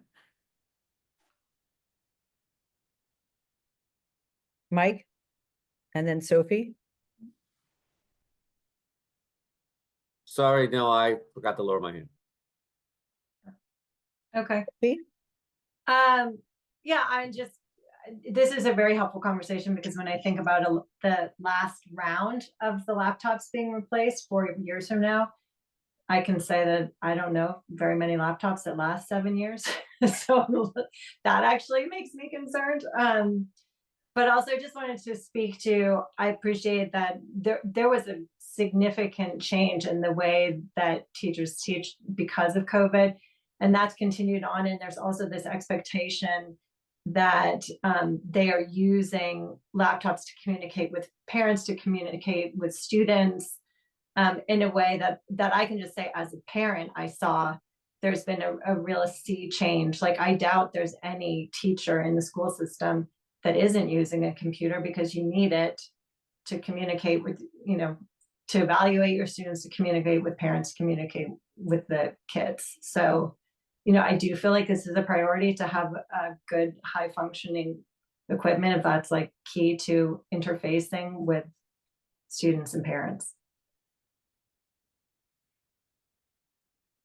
Mike, is your hand back up, or I want to call on you, but I'm not sure if you. Yeah, I just worry. I worry about comments that, and I hear what you're saying, Sophie. I'm worried that sometimes we're institutionalizing practices that maybe we shouldn't. When we talk about instruction not returning to pre-COVID, some level, traditions. Sometimes that's good, sometimes that's bad. I have a lot of concerns about how much we're on screens over the course of the school day, and I worry if we might be, if anything, sometimes unintentionally accelerating that with some of this. Just like we are with maybe not buying more books instead of online curricula and things like that. But that's a whole different conversation. I don't think but I do think it's slightly connected when we make these purchases. Well, I will say that when we buy textbooks that are online and the programs are online, we do always have physical copies of books for students to be able to bring home so that they're not always on the computer as well. But we are talking about our educators who do run things through that as well. So, but I think the screen time discussion will probably come back at some point. I'll call on Dr. Jones and then Mike, and then, Yeah, you kind of mentioned Jones and then Cody. Yep. You kind of mentioned what I was going to say, Karen. I don't want anybody to be watching this meeting and think that our kids are on laptops all day, because that's just not accurate. And we've invested in that ARP funding more in, if you look at like our K-5 and the libraries and the books that we have in classrooms now because of that funding. And those of you that have been out in the buildings and visited the classroom, that's what you're seeing. We have Heggerty, we have foundations. Those are teachers teaching, and they're not on laptops. And the classroom libraries have been expanded because they've got books in their hands. So I just want to make sure, and that, all the way through high school, you can go and watch these amazing Socratic seminars. And again, when we have those visits, if you haven't been out in the classrooms, we encourage you to come so that you can see what's really happening. The thinking classroom, some of you have been able to see that. That's students collaborating around the board. That's what you see in our schools. So yes, we use laptops, we use them appropriately, but I don't want anybody to think that, number one, we didn't rely on virtual like school districts that were closed for a year and a half. So we didn't develop the same bad habits. And in fact, our teachers, it was so difficult because they were still teaching face-to-face and doing everything hands-on they could. And in our secondary, they were also streaming in people's houses because they were afraid for their children to be in school. So I think we don't have the same bad habits. And it's another reason we don't have the student achievement challenges that many districts do with our same demographic that were out of school for a year and a half. So I just want to be sure that people know we have great teaching going on. Okay, Cody. Do we have or can someone just remind me how many teachers in the high school have a laptop? It's useful probably to separate between the different environments, because for the most part, teachers across the district, whether you're elementary, middle, or high school, they all need them. You will have some teachers that maybe they have their own and they prefer their own and they're on their own more often because they could utilize their own device if they wanted, because they're still through our filter. But the vast majority of teachers, if you are somebody who's testing children, all your testing software, you may not be a face-to-face classroom teacher, your testing software is all online. You have to I'm totally with you on that. And this isn't saying don't have teachers use laptops. It's saying that there was a step change in the way the laptop program worked during COVID. Do we have the number of teachers that we were providing laptops to that chose not to use their own device pre-COVID versus post? I don't know that we could go back and get that number. I can certainly check with Mike Teen. He was here through that period. I don't know if he's kept data like that or not. But again, we have been a one-to-one district for a long time. So I don't know. If you but like a Chromebook, what does a Chromebook cost the district? Again, he's not on this call, I'm sorry. Oh yeah. But yeah. I sort of was asking that as a leading question. I believe it's. But there are a lot of teachers that don't like Chromebooks. They don't do what we need them to do. And they're, they definitely are a different device. And, Google created those Chromebooks basically for one-to-one in school for young people to use, not for professionals in their profession to do what we need them to do, as educators. So there is a difference. I mean, they were created initially so that schools could afford to move in a one-to-one environment when the country was changing in education. And wealthy school districts, a lot of them, were some of the first implementers, actually had Mac Airs in the hands of all their students, which they were for their students, $700 and $800 a device. And there was a real need, I think, in the market, and that's why they exist. They really weren't created for adults, professionals. I was just gonna say, I think. But we did, sorry, Karen, go ahead. No, I was just gonna say, I was gonna add on to that. I think there's a vast difference between what we're giving our students versus our educators, because our educators not only have to run a lot of that, a lot of the testing software and, data compilation. There's a lot that they do during the day that, presentations and all sorts of things that the kids don't necessarily have. We're also teaching our students, to sort of be how to participate in a digital world, the older they get, and some of the other things. It's, repository for a lot of their work and portfolios and things like that. But ultimately what it comes down to is, what we're talking about now is for our educators to make sure that they're at least one or two steps ahead of what our students have in a lot of ways, even though some students have more. But this is for them to be able to run multiple different types of programs, not just ensuring that our students are educated, but ensuring that they can go through each student's individual data build individual plans for those students and run multiple different types of software. And again, as I think Dr. Jones said, yes, I understand the assumption, but, I would assume that there's multiple different levels here. And again, I don't know if you guys want to continue to go down this path, or Cody, I know you had made a suggestion before of a blanket cut without, and this separately, but I don't know if you want to make a motion for this. Other questions. Can I make just one more? Because I don't want to be misconstrued. The issue I have is we had a status quo of laptops pre-COVID. The government came along and said, here's a ton of money. Anyone who wants a laptop can have a laptop. A bunch of people got new laptops, some of which were much higher performance characteristics than old laptops.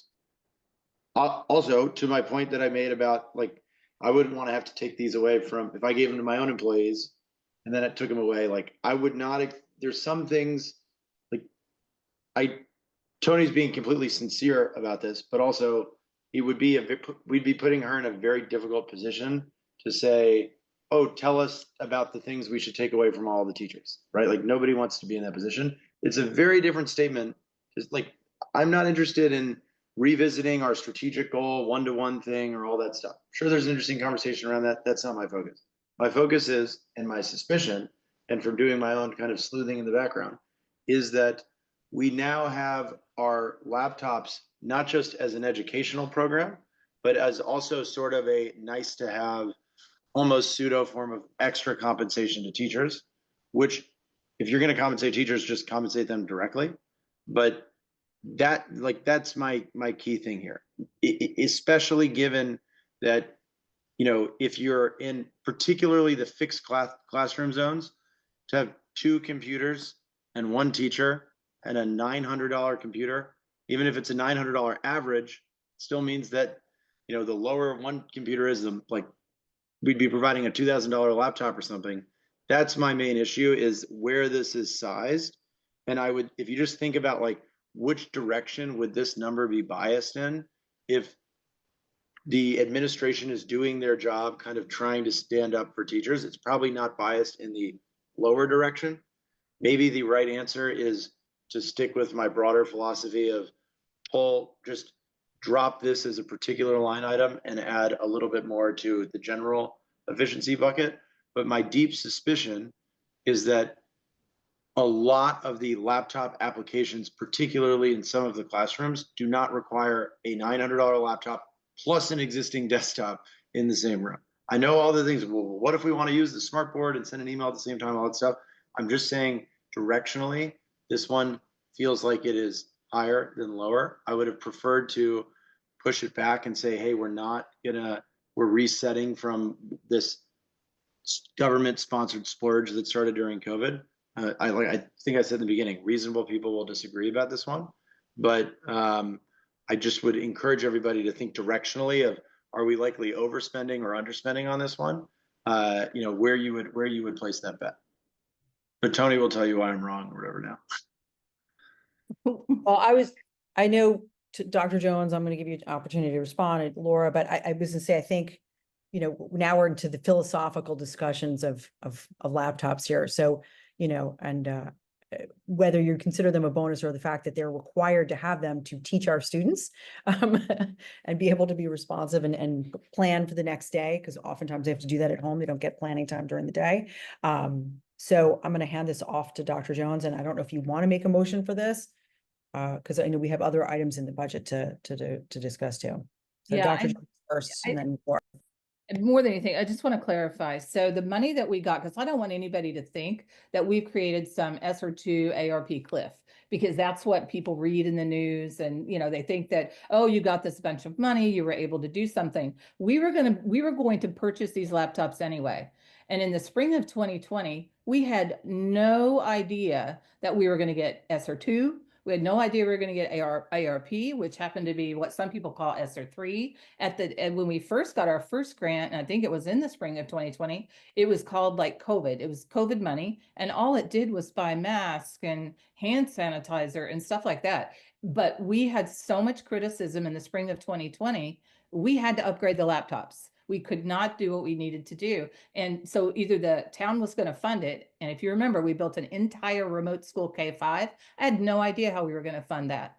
But the board supported getting our schools open and do the work, and then we'll figure it out.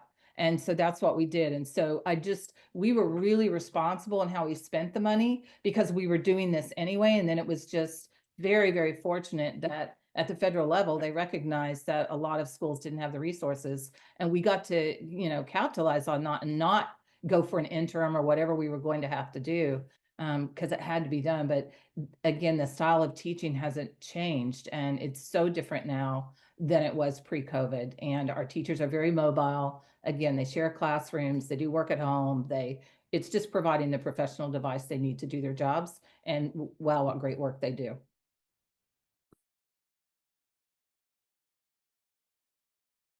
Laura? I don't know if we've exhausted this topic already, but I know Lil texted and she is happy to sort of talk through the mechanics of how they're used, particularly at the high school, because I know that was a question. So if anybody wants to entertain some more explanation, it is available, but I am not the chair. So I leave that to you, and she's perfectly willing to advise. You know, I'm happy to have that addressed if that's, you know, people would like. I had reached out just because obviously I can't elevate. So I was reaching out to Mike Antonaccio see if we can. Can you remind me who you want me to elevate? No, I mean, I'm good. I don't need an explanation. The high school is the least controversial part for me. That actually makes sense. I think I made my points. I don't think I'm convincing anybody of anything. So I have a trial balloon, Karen. At what?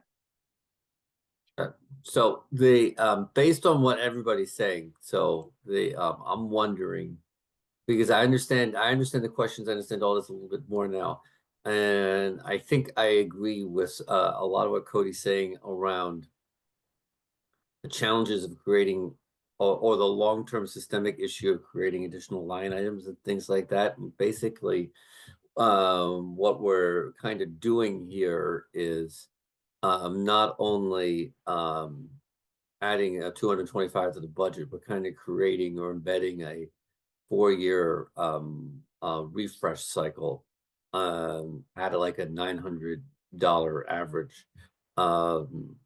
Strikes me as maybe more than necessary. But I'm wondering, here's what I'm wondering though, instead, is if it makes sense, instead of adding that line, increase the existing refresh line that Cody was talking about. Well, not by 225, but you know, by I think that line's currently 500. So increase it to 600 or 625, like half that, so that you're still refreshing. We're still having some funds there so that we can start refreshing laptops as necessary. But I don't know, putting everybody on a 4-year laptop refreshment, it seems like as an S replacement seems like a lot. So I wonder if that could be a way of providing the teachers with the laptops with the missing keys and things what they need, without also guaranteeing that maybe we're buying hardware that we don't necessarily need to. What does the number go to if it's a 5-year replacement cycle? I was doing that math when everyone was talking. It's 180. 179,800, but let's just call it 180. So you save 45,000. Because your 250 goes to 200, so 200 times 5 is the 1,000. So 200 times 899 gets you the 180. I know, well, we've had a lot of discussion on laptops, and I don't know if you want to make a motion, Cody, if you want to wait to make a motion, or if anybody has questions on other topics on the budget. Wait, sorry, Ben. I thought I could hold that in my mind longer than I could to write it down. What was the number you just said? If you want to go to a 5-year replacement schedule, that means you're going to be buying 200 units. So 200 units at $899 gets you 179,800, or a savings from what's proposed of 45,000. Got it. So, Karen, I would like to make a motion. Maybe now, tell me if this is the wrong time to do this, but to be consistent with what I said in the beginning, which is I think that it's more powerful to broadly identify certain buckets and then actually cede some of the control on how those are allocated to the administration.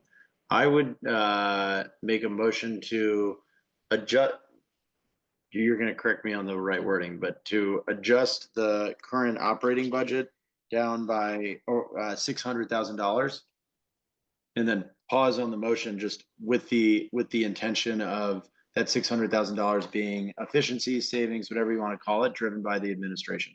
If they think that the best savings available is to go from 4 years to 5 years in the laptop program, great. If they think there are other things, or that to make the average laptop price 600 or $2,000 and find it somewhere else, great. But again, that's me adding. I think it was I'll walk away from the laptop thing. That's me kind of taking round numbers in my mind of various potential efficiencies. And by the way, I should note the last few years, every year Cody, you're in the process of making a motion, so you have to just make, if you're going to. Thank you. You're right. Sorry, I never make motions. I'm bad at it. I'll make a motion to adjust the budget down by $600,000, period. Do I have a second? Is there a second? Okay, I will there's no second the motion. Okay, there's a second. It's like, man, if I couldn't even get a second. Okay, I'm happy to take, I have to take a vote verbally on this particular motion before we move on. Well, we have discussion. Don't we discuss it now? We just Now have Cody a can finish his discussion? talk. Okay.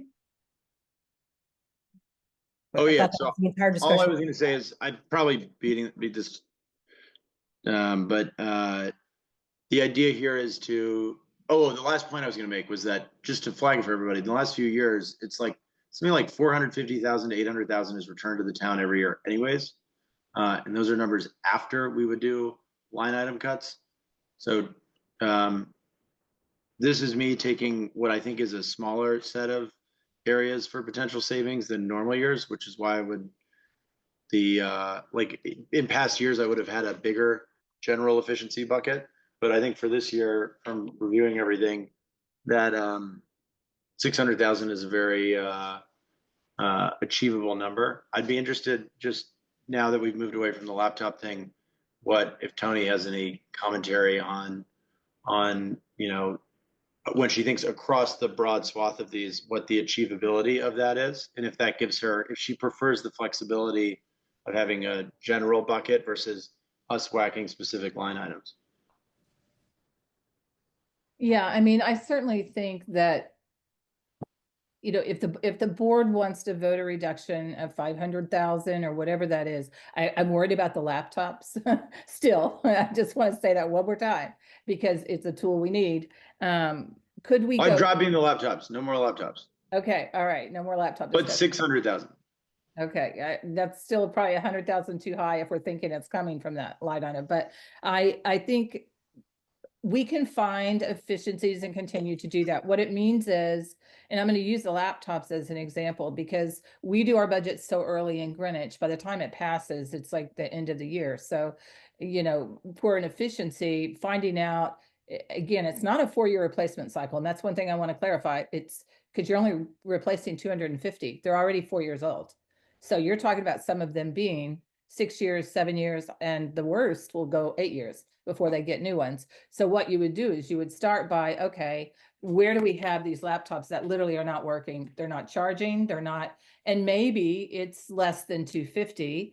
And for people that say they would absolutely need their laptop for next year, and you could find efficiency there. You could look at HAMAV, you know, we have the efficiency of the school, the extended year.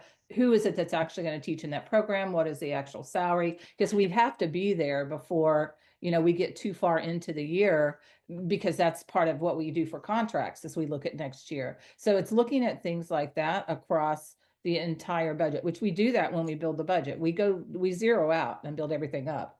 But it's just going back in again with a fine tooth comb. And, you know, we certainly can do that. I mean, the board has this discussion every year, and we will make work what the board votes for us to do, for sure.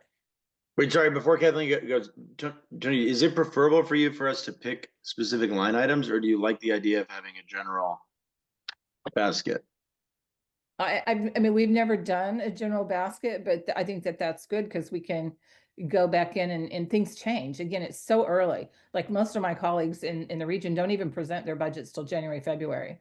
So it gives us an opportunity to look at what's changing. You know, one thing that often changes between now, sometimes good, sometimes not, like utilities. Well, we know more about utilities later on. I mean, there are things that, you know, can be adjusted in the budget as we go through. So if it's done like that, I'm sure the BET would expect us to work very quickly.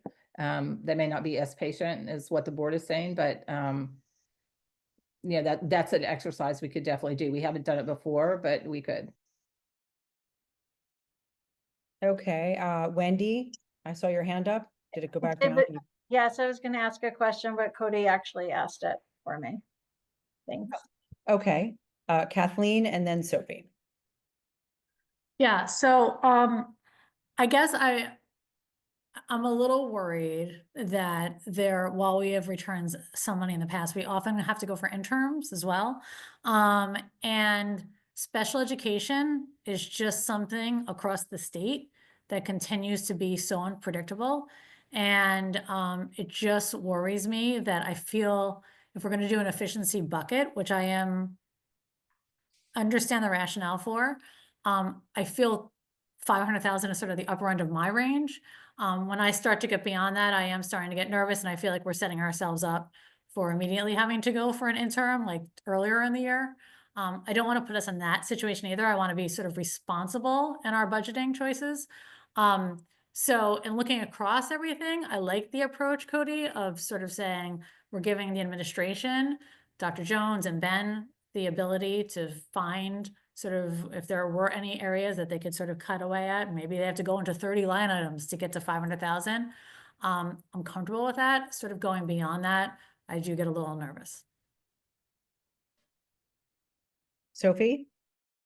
Yeah, I mean, Kathleen, sort of, well, two things. Well, one thing that you were saying about the special ed, I totally agree with, and that was something that I was going to say. Just looking at one of the questions that was asked was that, you know, talking about the demographics of our special education students and how we've gained 233 special education students in the past 4 years, right? So that's something we don't know how those costs are going to escalate. And then I just wanted to also comment on what Cody was saying about returning the money.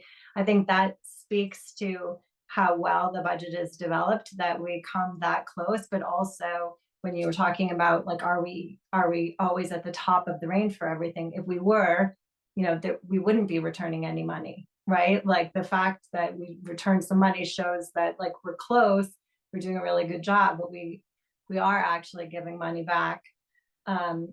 So I would rather have that buffer, right, than be like down to our last dollar at the end of the year. I'd rather be giving the money back, frankly. And last thing, just about the teachers and the laptops, because I think there was a bit of a misunderstanding. When I was talking about teachers interfacing with parents and students through the laptops, it was really the after school, like what people are talking about with lesson planning, putting in grades, all of that kind of stuff. That's where I see teachers, and especially having been the parent of a high school student now consecutively for 10 years, right? There's a lot of information that the teachers are conveying to students, not during the school day, but through the laptop. And if they didn't have a functioning laptop, you know, that would be very problematic for the student's experience. For example, if they couldn't input their grades, right? And, you know, we're right in the middle of college season. A lot of the teachers are using their laptop to be able to help the students get all of the information in they need for their college applications, stuff like that. Like you need to have a good computer to get that done, and to risk that and put that in jeopardy, I think is really compromising our students' experience. So that is my concern about the computers. So I just want to clarify that it wasn't so much about using them to teach in the classroom, although I know obviously they do that too, the whiteboards, but it was more, they use them oftentimes for work, you know, in the evenings and on the weekends as well. Cody, and then I have something to say. Mhm. I think the laptops are safe now.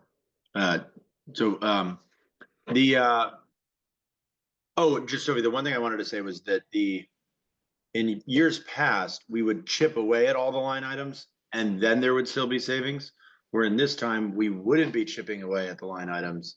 So in the absence of extra chipping away, you would or put it differently, if we went back to a previous budget year and we took away all the chipping, then they would have returned even more to the town. So I still think, I mean, 500 or 600, it's kind of, we're talking, to Kathleen's point about percentages, like I'm trying to pick a low number. I know it'll feel like, oh, you didn't get your laptop thing. So, and I do think that there's probably a little bit of savings in the laptop, but I'd be happy to say, maybe I'm wrong, and I'd rather put it in the hands of the administrators who would say, yeah, there definitely isn't savings here, but we have, you know, a higher and better use of capital is to buy laptops on whatever terms, and keep it a tighter cycle or whatever. And if they feel that way, they can probably make it up in one of the other areas that I think exists. But I think laptops are safe. I don't know. My motion was for 600, and that's something that would, you know, I think you'd have the support, at least for part of the caucus that I hang out in. I was going to say, much like, you know, well, Kathleen is a little, you know, higher than I am. I'm not really even comfortable at 500. I would think 400 maybe at the most, to have some, you know, discussion on finding some sort of efficiencies. But I do have a worry. I know that there's this rumor that's been going around that we have already a gap in our budget of $1.1 million in transportation costs, due to changing flex time at the high school, which I know is not exactly correct. I mean, I'll let Dr. Jones respond to that, or Ben. But I am worried because I know, you know, the transportation costs are definitely going to be an issue going forward. We've had, you know, every time we add additional special education students, we need to be able to provide, for the most part, most of the transportation that has a cost.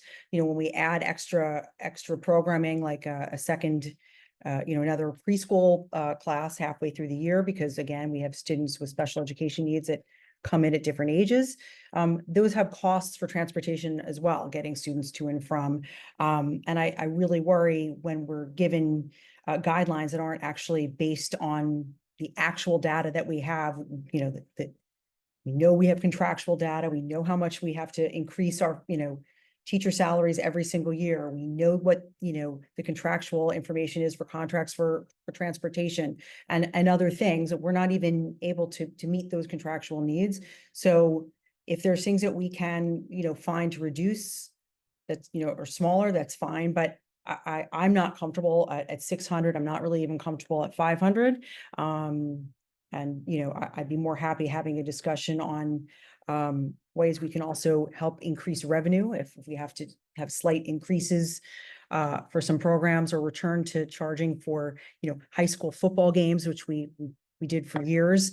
A slight, entrance fee or whatever. I'd rather be able to do that and be able to raise, bring more money back into the town in that way as well. That's just me.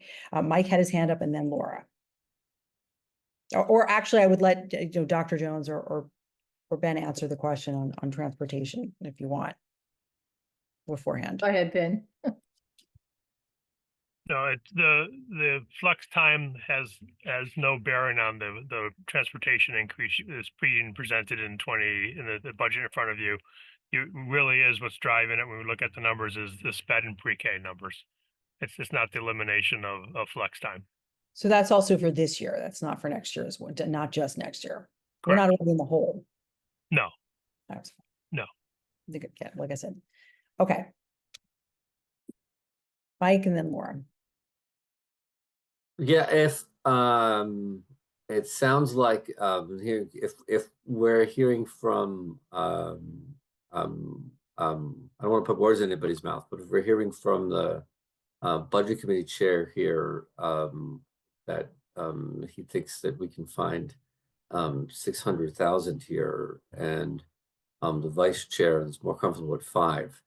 I think that's probably a reasonable number. If we're hearing from 2 members of the budget committee that there are efficiencies to be found here. So that sounds positive. It sounds like we might be moving towards something.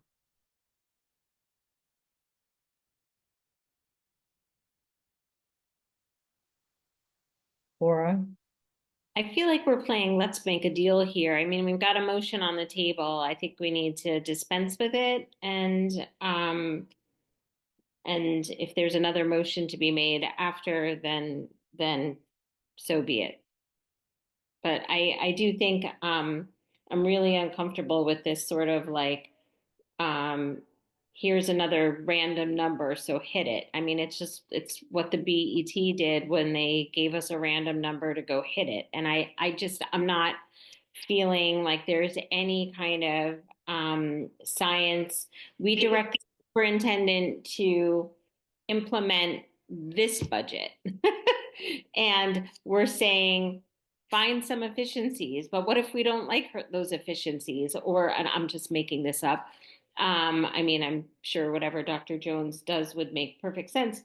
But I'm uncomfortable with having this in front of us for weeks, and we're giving no direction about what our priorities are other than to hit a random number. And it just feels completely, it's just vague, and it's not doing our job. I am 100% opposed to just cutting by lump sums. It just doesn't make any sense.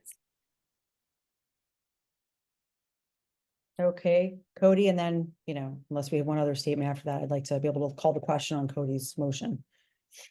I would just say that it's not random.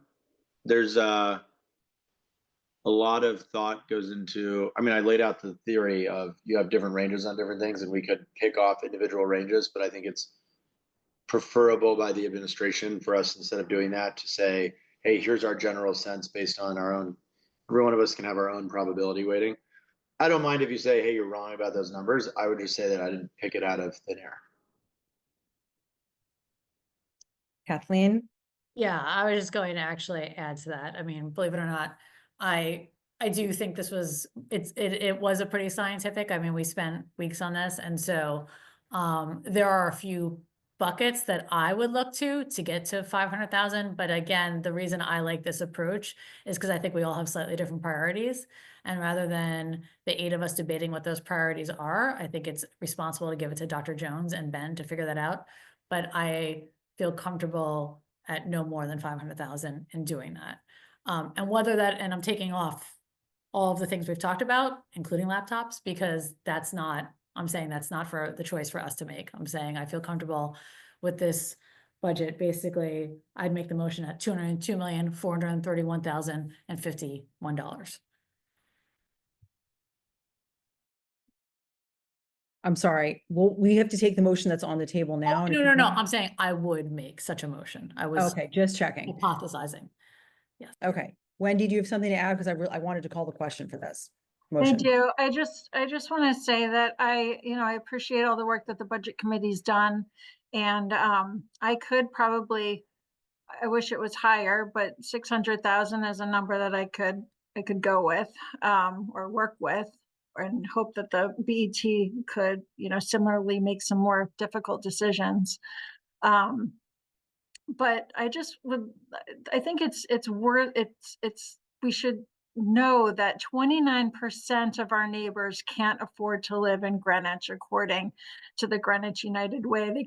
They just came out with a report this past week, and I'm worried that this budget is going to result in a tax increase, which would hurt our GPS families. And I think we should consider that as well when we're voting tonight. Okay, so I'm going to call the question then on Cody's motion for a blanket reduction of 600K. And I'm going to call by names. Okay, Wendy,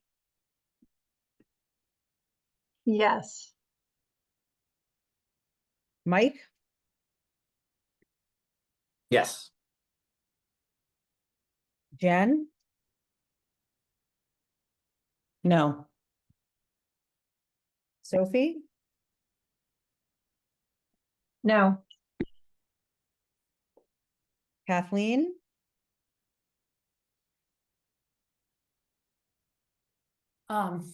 Geez, I mean, no. Cody, Yes. Laura, No. and I'm also a no, so that's 4-4, and it excuse me, that's 5-0-4, 5-4. My brain is mush. I'm sorry. I think isn't it 3-5? 5-3, Karen. 5-3. This is what happens. I'm sorry. I'm sitting here. My family's already out for, pre-graduation dinner, and Can I'm. I make a motion? So, do we have another motion on the table? Do I have to amend the motion, or can I just with? That motion failed. You can make an additional motion, and then we'd have to amend, then we can either withdraw the initial motion or amend based on what we continue to do here. Oh, okay. I'd like to make a motion to reduce the fiscal year 25-26 operating budget by 500,000 and give Dr. Jones and her team the ability to find the efficiencies. I will second. Mike, you were the second? Yes? Okay, I just wanted to make sure, because I know for Mike Antonaccio, he likes us to say the names. Is there discussion for this, or do we want to just call the question on this? Just call it a question. I just wanted to see if anybody had comments. Okay, Wendy, Pass. Come back to me. okay, Mike, Yes. Jen, Yes. Sophie, Yes. Kathleen, Yes. Cody, Yes. Laura, Reluctantly, yes. Wendy, No. and I'm also a no, so that is 6-2. So I can withdraw is there any other discussion that we want to have? Otherwise, I can withdraw my initial motion and we can make or I can just amend my initial motion. What are we amending now? Now you have to actually vote for You the did- actual number. The actual Oh. budget. Okay. Yeah, see, the actual, because it, was, I made the motion to have it as presented. So I'd have to either amend or withdraw. So I think I'll just, amend. Right? I think so. Okay, so I'd like to amend my motion. I don't have the number in front of me. Hold on one sec. 202, What is it? What? 202,431,051. 202.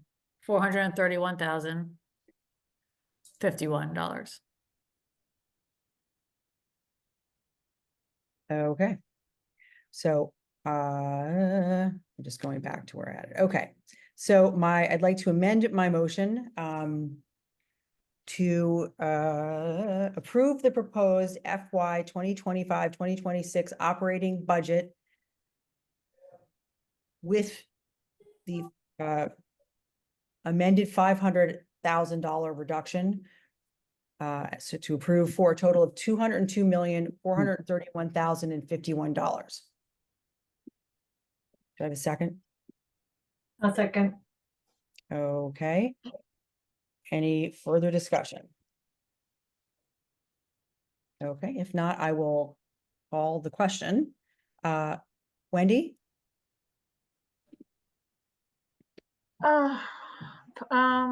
We come back to you. Is that what you're? Come back, thank you.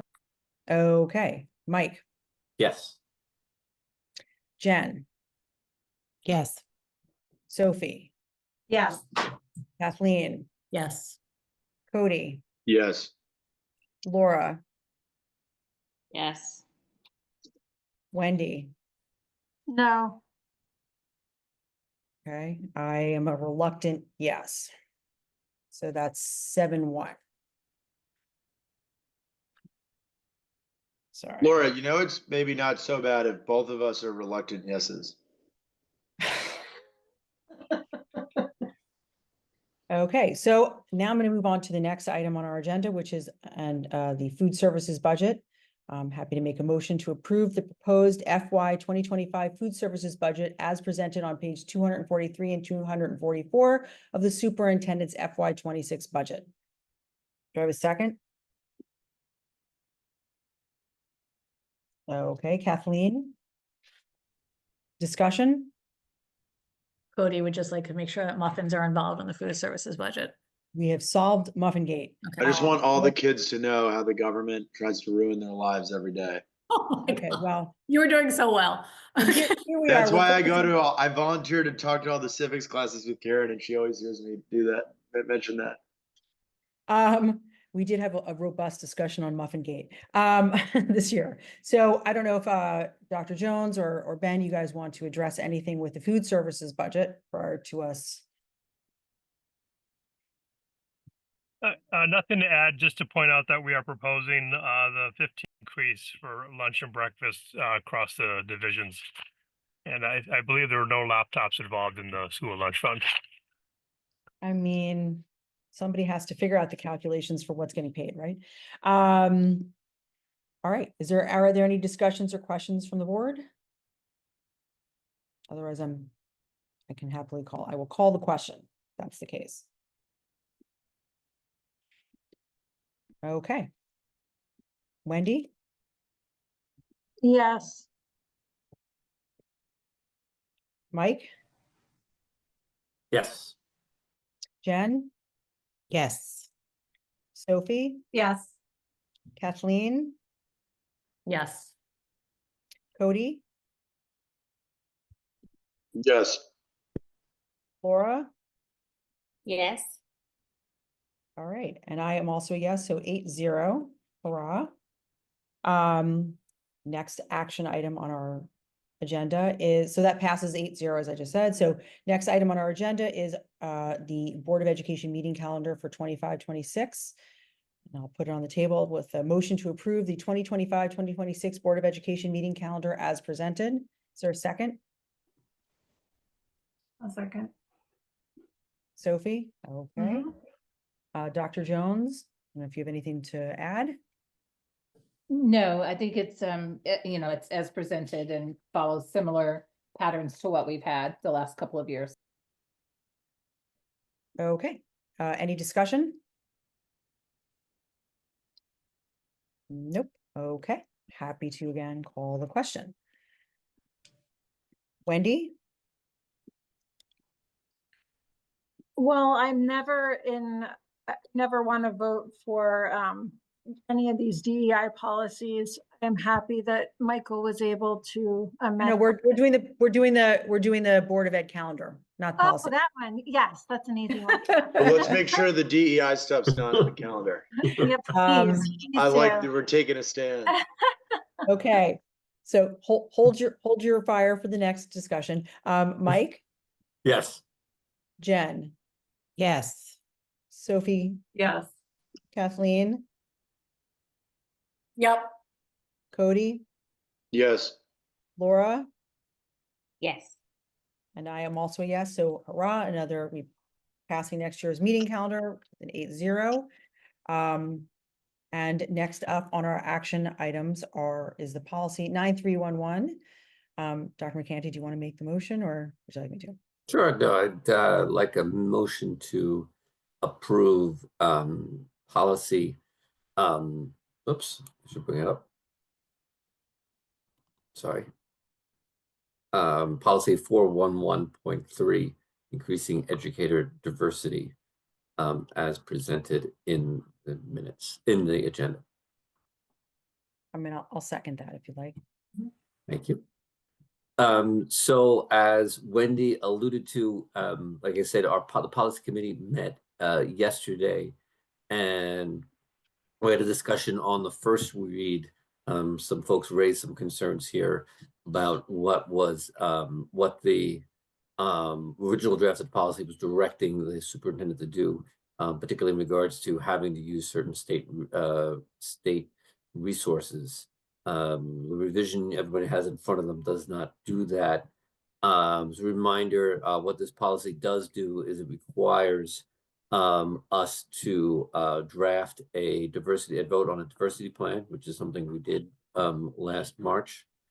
What you also want, it's also worth noting for the public that the diversity plan, which we did approve, ensures that we hire the best candidate for the job, which is something we'll always want to do in Greenwich, but also makes to ensure that we cast a very large net in looking for that candidate.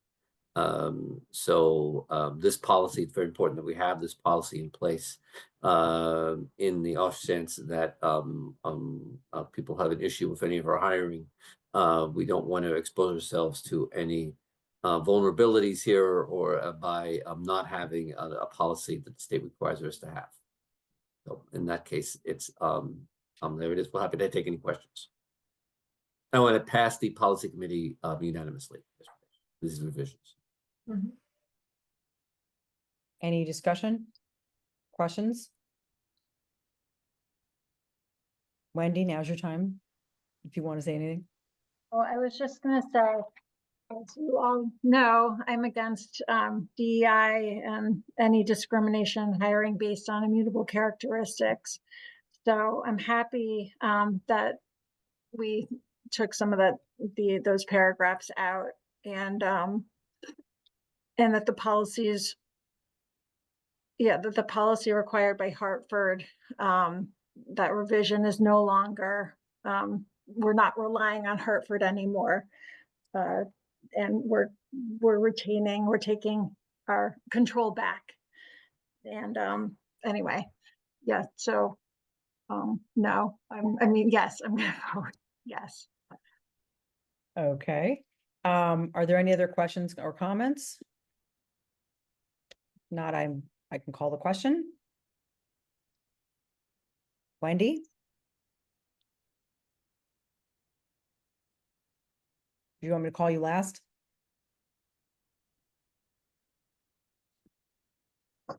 Wendy, you're muted.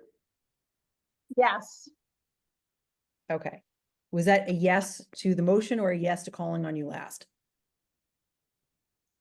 Yes to calling on me last. Okay. Michael, Yes. Jen, Yes. Sophie, Yes. Kathleen, Yes. Cody, Yes. Laura, Yes. I'm a yes. Wendy? Yes. Okay, fantastic. 8-0. Now we're really rolling. So next up are discussion items. And I will turn this over to Mr. Branyan for the monthly financial report. I'll just say as presented, happy to answer any questions you have. Oh, that is such a good way to do the report. Does anybody have any questions? Thought it was probably self-explanatory, but are there any questions? No? Okay, well, then we are moving on to agenda plan. I don't know if anybody has comments or questions about the agenda plan. Well, I think oh, sorry, Tony. No, I just wanted to point out the items that were added, just so you didn't miss them, because it's January 16th is when we're going to hear about the HAMAV, HVAC. We also added Riverside feasibility for January 16th. Those firms will all be ready to go. Then on February 6th, which is the retreat, Principal Mayo was already going to be there for the academic update. So he's also going to be prepared to talk about an update on Flex and the cell phone policy. So we've added that. And then on Thursday, February 20th, PCG is prepared to go and give you the update on the special education action plan. And that needs to be added and will be after tonight. That's it. Okay. Kathleen, did you have something? No, I just think I think Michael Joseph, you raised it. We should probably make sure we have Hamilton Avenue come back and present to us.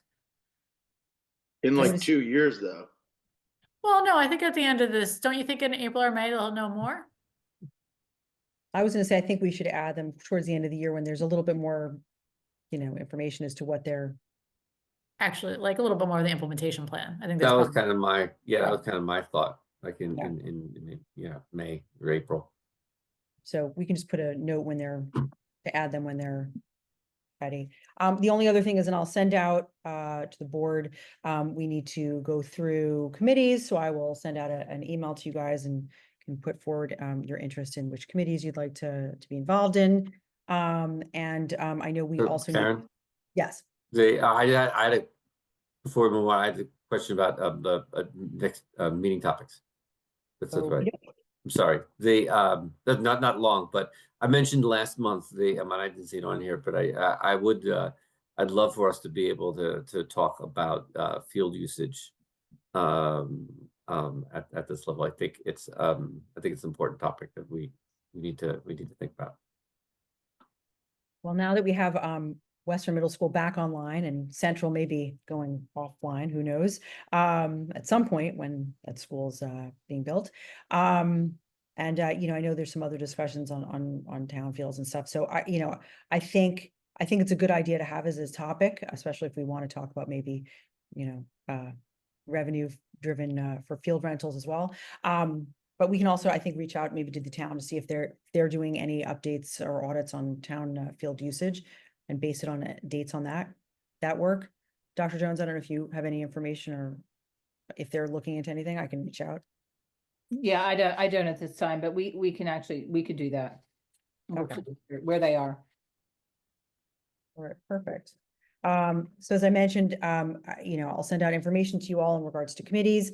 The other thing I wanted to mention is, our board goals talk about having professional development. So I'll reach out to you guys as well to see if there's any specific topics that you have interest on. I have some thoughts, but I want to make sure it's something that all of our board members are going to find worthwhile as well. Cody, do you have a question? Yeah, sorry. I completely spaced partially because I was thinking about the budget after the public comments. I don't know if I'm too out of order, but the public, just before we go, maybe I can couch this as considering future agenda items, but the comments about the basketball arena, I meant to say at the beginning. Or at the high school? Yeah. That sounded very compelling and interesting. Like the point that why would you do all the work right when the season starts? Is that, Tony, do you have any comment on that, or is it something Ralph, you need to check with Ralph on? No, that's the issue I had emailed the board about I think the week before last, where it had burst and the water was flooded. We were hoping that we wouldn't have to replace the floor, but it got down through the lines, got down to the subgrade, and it is not perfectly level. And so we can't go ahead and just play competition games on a floor that is not appropriate for high school athletics. And so we're getting it repaired, and it's a 5-week repair. I did talk to Pete, the athletic director. I've talked to him almost every day, but today we talked specifically about this issue. And I think I don't know if it's rumor, if that's the right word, but some people thought they were losing the court for this repair for the whole season. And probably because when you think about the soil remediation, like for baseball, last year we had to move them, for the whole season. We've had some of that, but that's not the case with the basketball floor, and it does need to be repaired. And it will not be out all season, and we'll get the kids back on it fully. It probably second-ish week of January. Yeah. Thank you. Yeah. Thank you for addressing that. I was saying, Yeah, sorry to delay everyone's conclusion of this meeting. That one just we've had a lot of sports that have been pushed aside when we did all the field remediation at the high school as well, a lot of full seasons. So I'm glad to hear this is a short window. And with that, does anybody have a motion that they'd like to make? I'd happily make a motion to adjourn. Isn't Laura the one that always does it? I offered her the opportunity and she just sort of looked at me. I tried to get her fired and get the job to Sophie. I'm happy to make a motion to adjourn. Well, I just need a second. Okay, so I'll second. I'm seconding. Okay. Cody? Yes, please. Mike? I'm abstaining. You're abstaining. All right, Jen? Yeah. Laura? I just like you all so much. Okay. Yes or no? Yes. I have a college almost graduate sitting there waiting at dinner for me. Sorry. So Kathleen? Yes. Sophie? Yes, I said yes. Yes. Oh, okay. And I don't see Wendy, so I guess She was tired of being picked first, so I guess she's logged off. Okay, so that is I'm a yes, so that's 7-0. And I just wanted to wish everybody a wonderful holiday season if we don't see you guys before then. Congratulations to your son. Yes, congratulations, Karen. Well, we'll see on Saturday. Indeed. How Yeah. Have fun. congratulations.